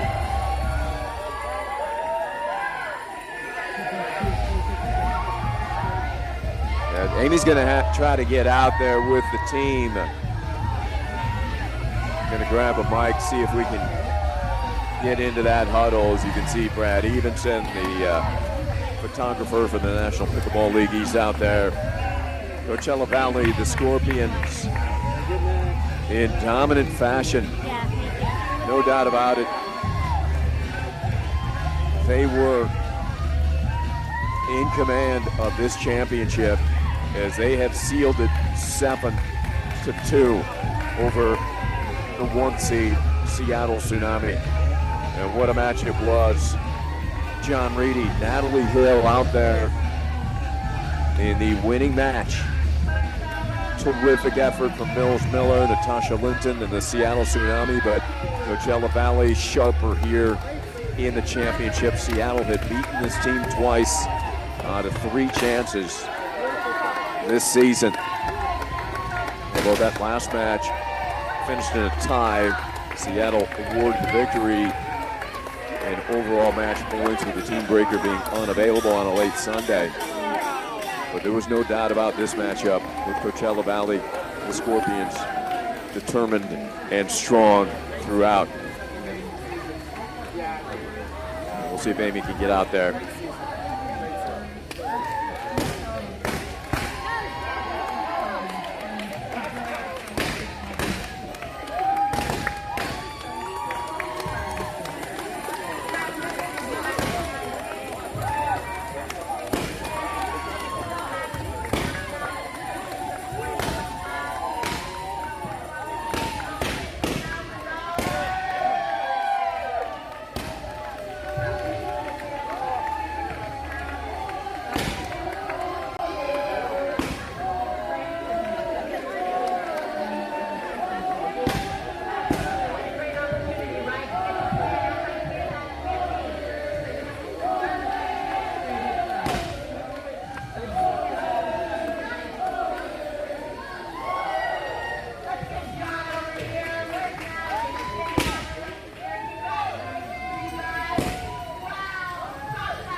they're going to get the job done. So it took a little pressure on the mic. We still have mic. They're a little tight.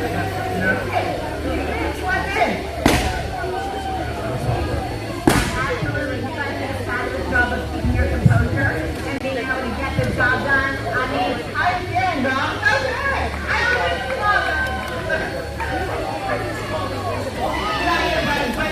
I'm so happy. It's my second year in the league, and it's a dream come true. I did see that last serve.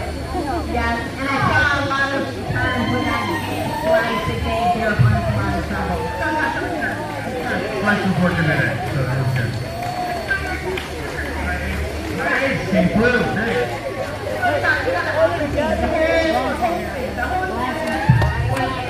Everybody else won it too, you know, just from their last. Everybody else who won it. Congratulations again, outstanding play. So happy to see you guys come away with that victory. I think everybody just played outstanding. Congratulations to Coachella Valley, the champions for 2025.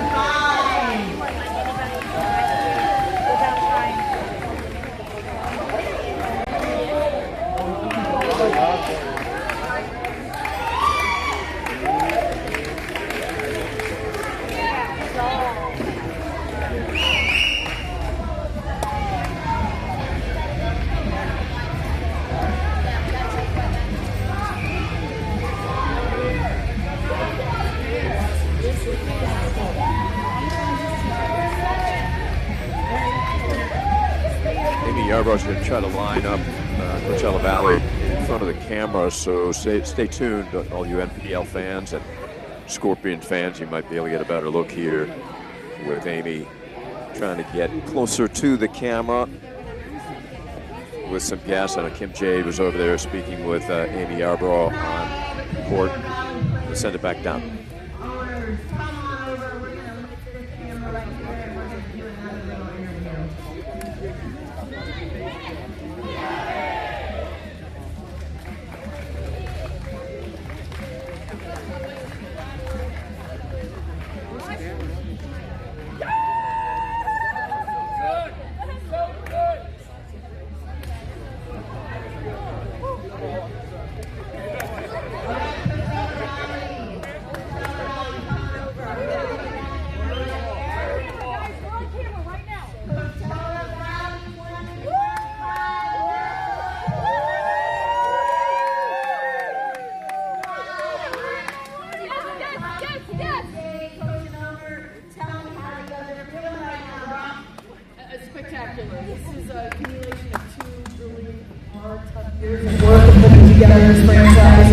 We're so grateful to the NPL, to Seattle for putting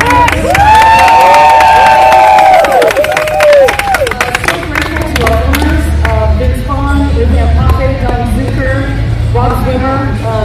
We've just put together a great organization. So these people right here, these 13 players, just incredible. Incredible human beings, incredible athletes. We don't camaraderie like family, and we're just so happy to be here. So grateful to the leagues that have this opportunity.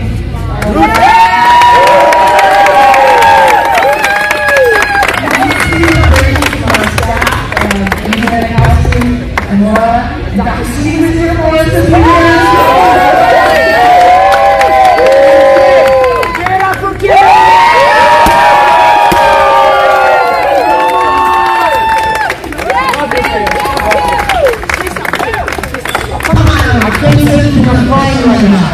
This is an unbelievable atmosphere. I love you guys. Let's go! Thank you so much. I don't know what to say.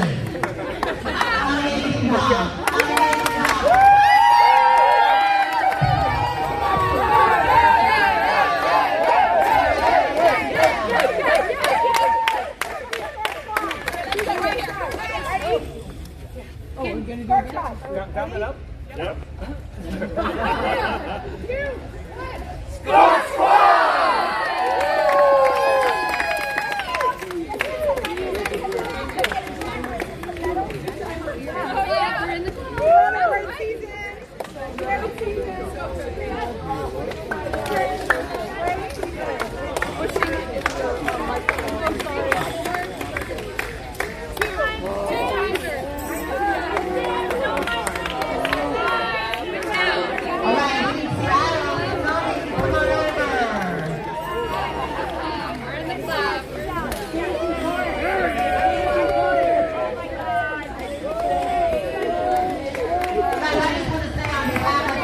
everybody here that Seattle Tsunami had an amazing season, a great run. You guys, again, you should feel very proud of a great season and put together a great team. Congratulations to the owners, to all the players. And now I'm going to give the mic to Rod Davis and let him take it away, our CEO.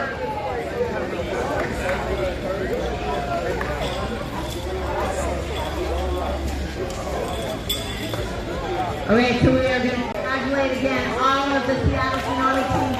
Congratulations for a great season. We have second place medals for all of you that Rod Davis is handing out right now. I hope you all are feeling very proud because you had an amazing season. Great job, great job. And awesome facility here. Thanks to all the crowd that's come out and cheered on your home team. Gary.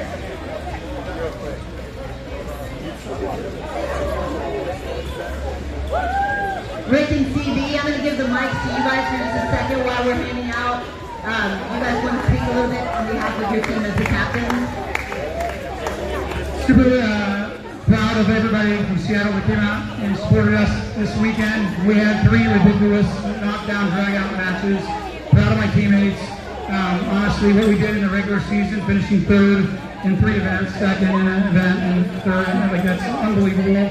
I don't know that there'll be another match in the history of the NPL that has all the ebbs and flows and match points, and like the Boca match was unreal.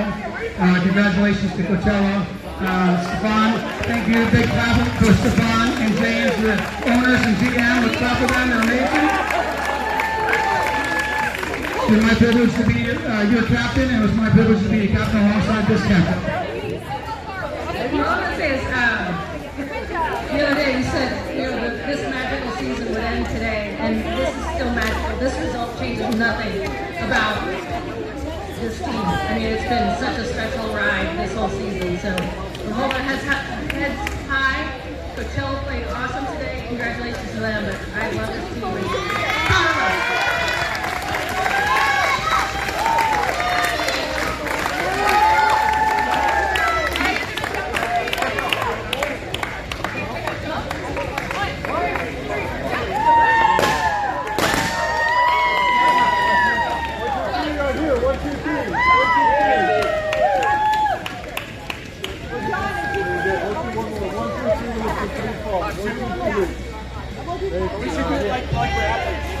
Come on, brother. Come on, brother.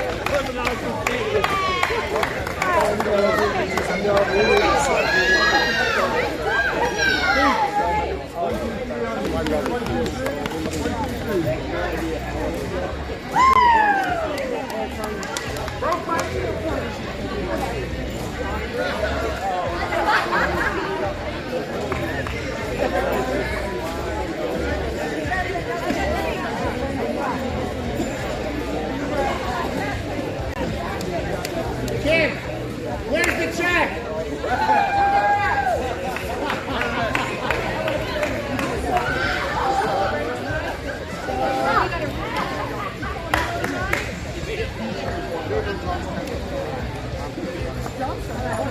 Alright, Coachella, does everybody have a hat and shirt and just have shapes on it? Alright, we're going to bring you up here.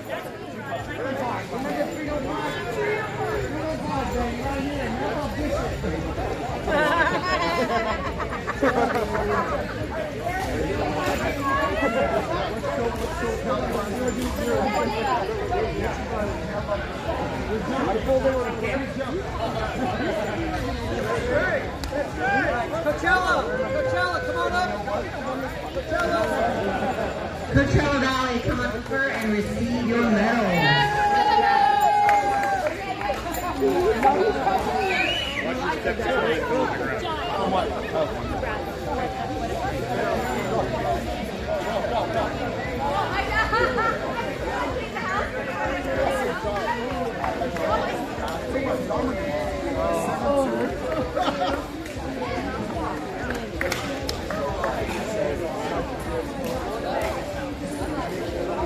I know.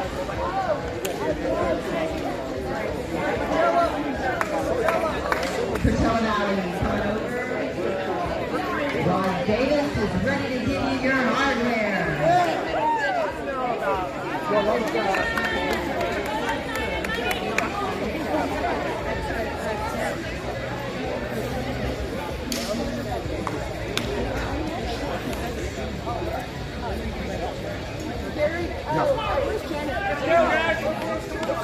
She went to the bathroom. Oh, okay. There's a few on Snap. It's so funny. It's like, show me the money. Oh, okay.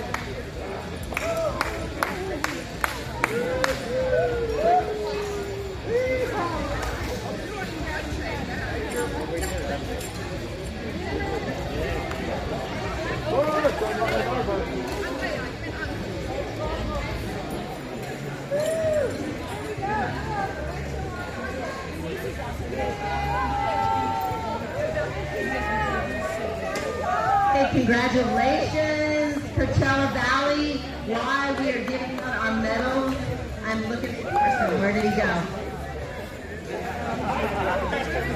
Where did Marcin go? Marcin! Put your clothes on,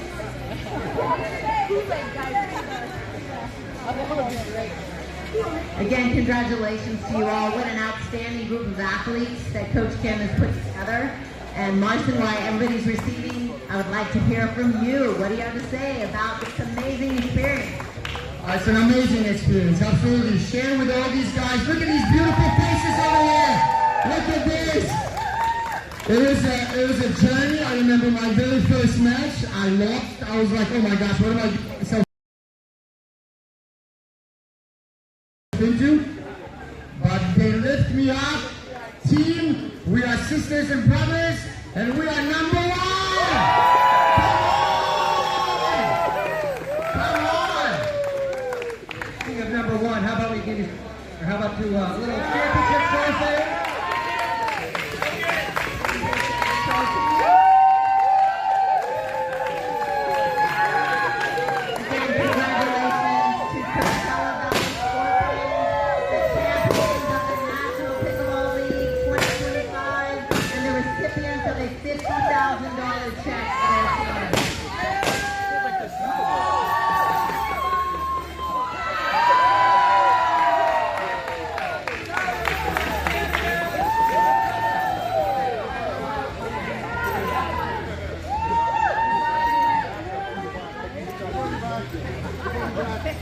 All right, look at me on three.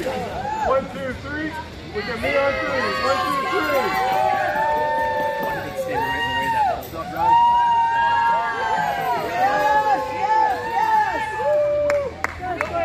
Andy, get over here.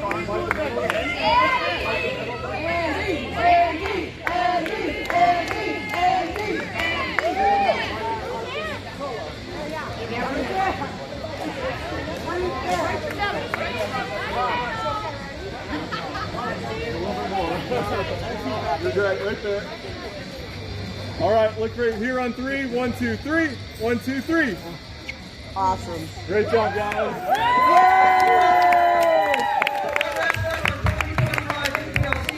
Congratulations to the Scorpions. Congratulations to all of our teams today. We had a phenomenal weekend with our round championships. Congratulations. Let's go.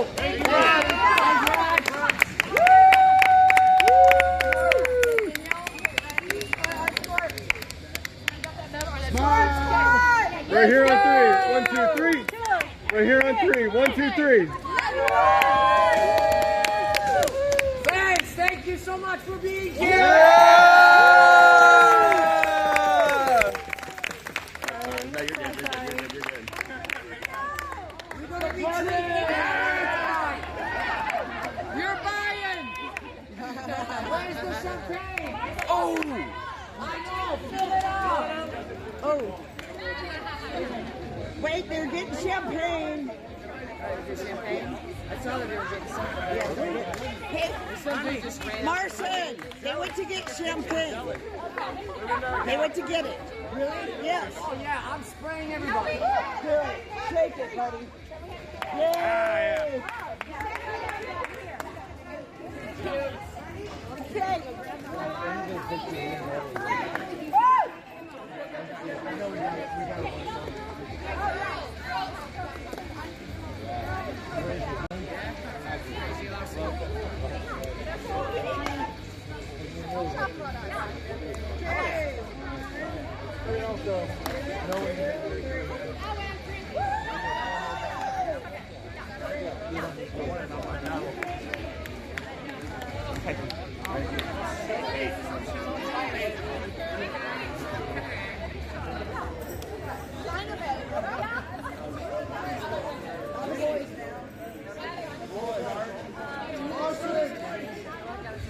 caught a fish this big.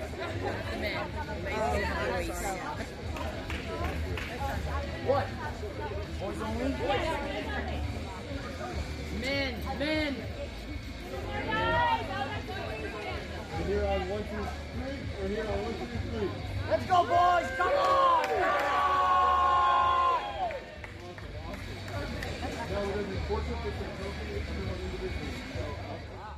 And we're back here in Seattle, Coachella Valley. The Scorpions, the champions here in 2025. What a celebration it was. And we've got CEO Rod Davis. Rod, what a season.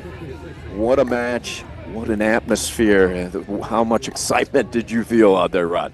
Well, I know I did. I can only imagine how the players felt and the fans felt, and a lot of great comments about the fans and the enthusiasm. And our viewers saw it all afternoon. The quality of play, the points that were taking place out here, how competitive they were, and I think we've seen that all year long. We have seen a lot of parity. I think we've had 9 teams out of 12 that have been on the podium during the course of the year winning prize money, and sort of anybody could beat anyone on any given weekend. And we saw more of that the last 3 days. And you've got some stats here about the championship. It was handed to me, yeah. So, you talked about the strength of these teams and Coachella. I think the difference today, Cord Robbins went 5-0, Keith Jane went 5-0, and John Reedy went 6-0. So 3 of their guys were undefeated in matches here, and that says a lot of the quality of play that they've seen all year. And I think teams in this league have sort of been chasing these two throughout the year. Seattle and Coachella have had great seasons. Columbus, I mean, you look at the top 4 seeds, and again, they've all beaten each other on any given weekend, and it's great to see that level of play and the athleticism and players who were new to the league this year, just how complimentary they were about the environment and the play, and they were just couldn't get over how great it was. And I know you guys have seen so much more play this year than maybe I have, but it just seems like a real solid season. Absolutely. The athleticism from the team that Kim Jade put together, I think, was the difference in the long run. I mean, she just built a team of a bunch of outstanding athletes, and in the long haul, look what they did. Look what they accomplished. I'm jealous of all those people. Every time I come on site to an event, I leave very depressed about my physicality and how unathletic I am. Right. It's hard to believe they're 50, most of that. Yeah, absolutely. Yeah, Kim Jade and her volleyball philosophy and recruiting, it's working, right? She's found a recipe, and what a season it was. Congratulations. Great leadership from Kim Jade and her staff. And what a season it was, 2025. And Rod, you've got some news about next season for the National Pickleball League. Yeah, we've been hard at work trying to chart a course for the future and what we might be able to build upon. And we've been very fortunate. The 3 founders, Beth and Rick and Michael, and had this idea and got this thing going. And what they created in the first 2 years was just remarkable. And fortunate that they have sort of expanded their vision and brought on some additional resources. And as a team, we've been looking at how we can take this and continue to build upon the foundation. And in doing so, there are a couple of things. Number one, within this league, we have seen that there's a demand for the players age 40. And so we are going to create a division within this league for players age 40 plus. We are also going to create a separate division for players age 60 plus. And as you both know, all of our teams have players, in their 60s on that. We can continue to have players do that, but we're also creating a separate league for players who want to play against players in that age group. And then we'll have a 4th division, and that is really those players who come to combines and don't get drafted. They're right on the cusp. We run out of spots for them, and so we want to keep them in the league, give them a chance to continue to play, and they also serve as our substitutes, and that's who we've been getting throughout the year. And so now we have a chance have them actually play and be part of this and be affiliated with teams. And so we're excited to expand and add 3 new divisions within this league. We'll obviously continue with this champions age group of age 50, and then related to the league, we're really working hard to bring on some additional teams, and we're in the middle of transactions with 3 of those, and we got a couple of others in the wings. And so we're really working hard to get to 16 teams next year, and so that again creates more playing opportunities. And then if that wasn't enough, we decided, hey, let's go get in the tournament business, right? Why not? We've had a lot of players really interested in supporting that initiative, and so we said, let's just focus on this age group, this mature market, as I like to refer to it, and age 40 up. We're not trying to be all things to all people. We I think have built a good business with this demographic. We see an opportunity for players in their 40s that want to be part of something and feel like they're in a league, and so we said let's be that. Let's go be first to market and do that. And by extension, now we have a chance to take kind of our vibe, if you will, our sort of sense of community and what we're trying to do with the player experience, and go do tournaments wherever we want to do those. And so we are looking. We've announced our first 4 dates. We're working to lock in those cities and venues, and those discussions are well underway. But we will have a tournament series, somewhere between 8 and 9 tournaments throughout the year, starting in January. And again, for players in their 40s, 50s, and 60s, for both amateur players and professional players. And we'll be able to play some of those tournaments in markets around the country throughout the year. And then, our season's going to start before we know it. We're already working on venues and locking things down and trying to figure out the registration timeline and intend to accelerate all of that for next year. So we're trying to build on what we created this year, what we did this year, and keep amplifying what was created by our co-founders and our leaders. And I think it's great. The team owners and players really excited about the future, and so if they're excited about it, that's a good sign. And now we just have to roll up our sleeves and go make it happen. That's a big task. That's a lot you just mentioned. Have you guys figured out yet how you're going to, if you're bringing more divisions in, are you going to play throughout the week, all at the same location? Are you going to have multiple locations? Yeah, what do you think about that? This year, we introduced this model of having 2 locations, and that really was designed to help support our team owners. We want them to build businesses in their markets, build brands in their markets, create a community following, engagement.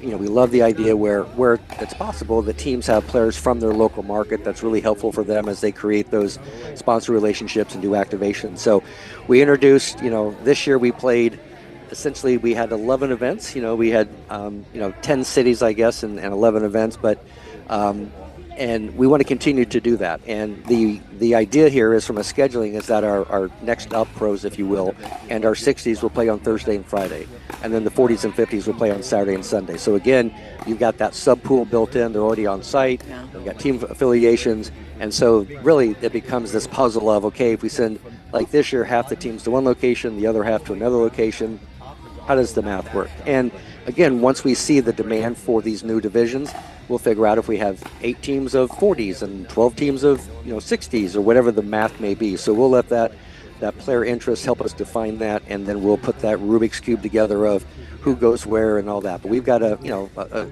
good set of data points and research on venues around the country and those that are coming online and how big they are, and allow us to sort of take our growth and continue to apply that business model that we have. This is exciting news. Where do you sign up? Where do you register? You want to get involved? Sure. You can go to our website, nplpickleball.com. There's literally a tab about our expansion plans, and there's a spot there to kind of click on, and just register your interest. We're not asking for any money or anything like that. Just let us know who you are and where you live and your age group, and we'll be publicizing more info. But I know after we made this initial announcement, we have 250 plus people have already signed up and for interest, and we've got other populations of people that have reached out, and so it's encouraging to hear that. And again, the easy part is kind of making the announcement. Now we got to go do the work and actually make it all happen. Yeah, it's a lot of logistics to figure out, but some exciting stuff. Again, just go to the website and read through what all they have, sign up to be informed, and get those emails. Yep. And thank you both so much for carrying this load throughout the year and bringing our action to our viewers, and thanks for the great job that you do in representing the league. Thank you so much. Oh, our pleasure. Thanks for having us, Rod. This was exciting, and come be a part of this wonderful community, which is the National Pickleball League. Our champions this year, Coachella Valley, the Scorpions. You heard it from CEO Rod Davis. We invite you to be a part of this excitement. Amy and I will be back to wrap this up from Seattle after this. From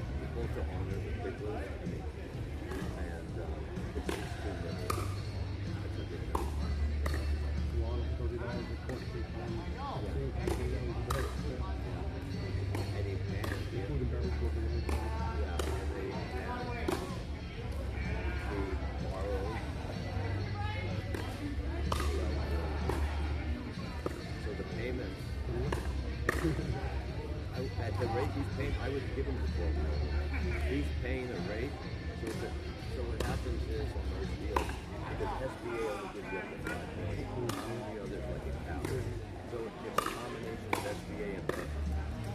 You know, combination. So the SBA loan is a good loan. It's like a 10-year fixed for below 60%.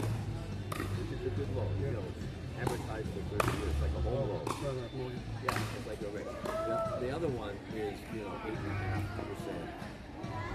You know, which, so it's, you got to blend these two, but the payments on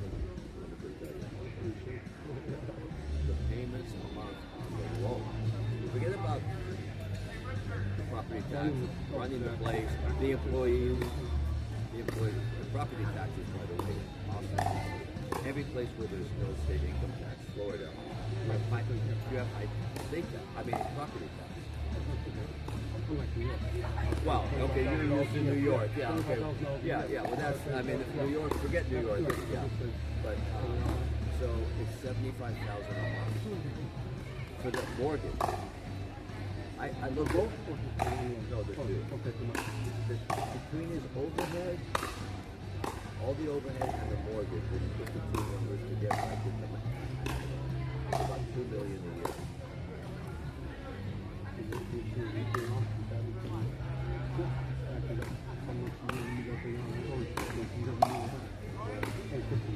Yeah, and you know, which way it goes up.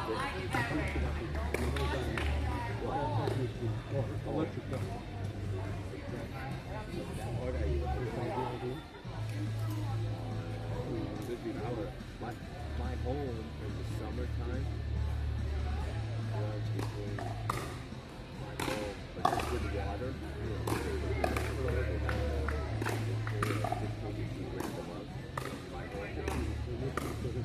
Yeah, but that's water's a big part of that. So I have water too. Yeah, they got water, they get showers and all that shit. So it's a big overhead. Kid Seattle, Amy Yarborough, Ari Shannock. We're going to go through the 2025 National Pickleball League Awards player by player. We got a few of them, but this is fun. They were handed out Thursday night here in Seattle before the championship began. And we're going to start with sportsmanship winner of the year, Amy Yarborough. Yes, imagine that. What a great selection. He's won a few major awards in his lifetime, hasn't he? Yeah, Heisman Trophy, but this will go first on Danny's shelf, right? Danny Warfel. Danny Warfel, congratulations. What a great addition he is to the NPL. And next up, also from Denver, we got Miss Primetime winner from the Denver Iconics. Amy, who is it? Yep, Molly Carter. I love watching her do her little shimmy after she makes a great shot, so that's well-deserved. Miss Primetime, Molly Carter. Molly Carter, and we've got the influencer winner from the Kansas City Stingers. No surprise here. Amy Yarborough, who is it? Jennifer Galwaz, who does a great job with an NPL podcast that she helps produce, and that beautiful smile. Congratulations to Jennifer. All right, Jennifer. And the impact winner from the Boca Surge, our man from Boca. Brian Levine, congratulations to him. He has been in some major MLP. He works with the MLP as well, and just is a big influencer in the pickleball world. Believe, Brian Levine. And we've got Sugar Ray winner from Naples, JBB United. We missed him this weekend. Yes, we did. He unfortunately suffered an injury to his calf and wasn't here, but you don't meet a better competitor and a nicer guy. There is not one to be found. Great athlete, super guy. Congratulations to Jaime on scenes. Jaime on scenes. Get well soon. We've got another influencer from the Columbus Hotshots. Jeff McKnight. He and his dad are owners, and he's an owner player. Again, great guy. They've done some fabulous stuff with Columbus. Columbus had a great run this season as well. Yeah. Jeff McKnight. He does a great job with his podcast and promoting his Hotshots. And impact winner from Kansas City, 007. The Englishman, Daniel Gold from Kansas City. Congratulations to Daniel. He will definitely make you laugh. All right, we've got the most spirit winner from OKC, and it is Santa Shirley. Always has a smile, gets more nervous than anybody I know. and tries to stay focused, but will always have a smile and is pretty in pink. All right, congratulations, Anna. And a leadership winner from OKC. Mark Milner, congratulations to Coach Milner.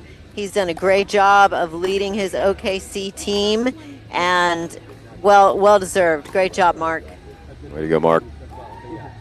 Most spirit winner from Princeton, it's the Cyclone.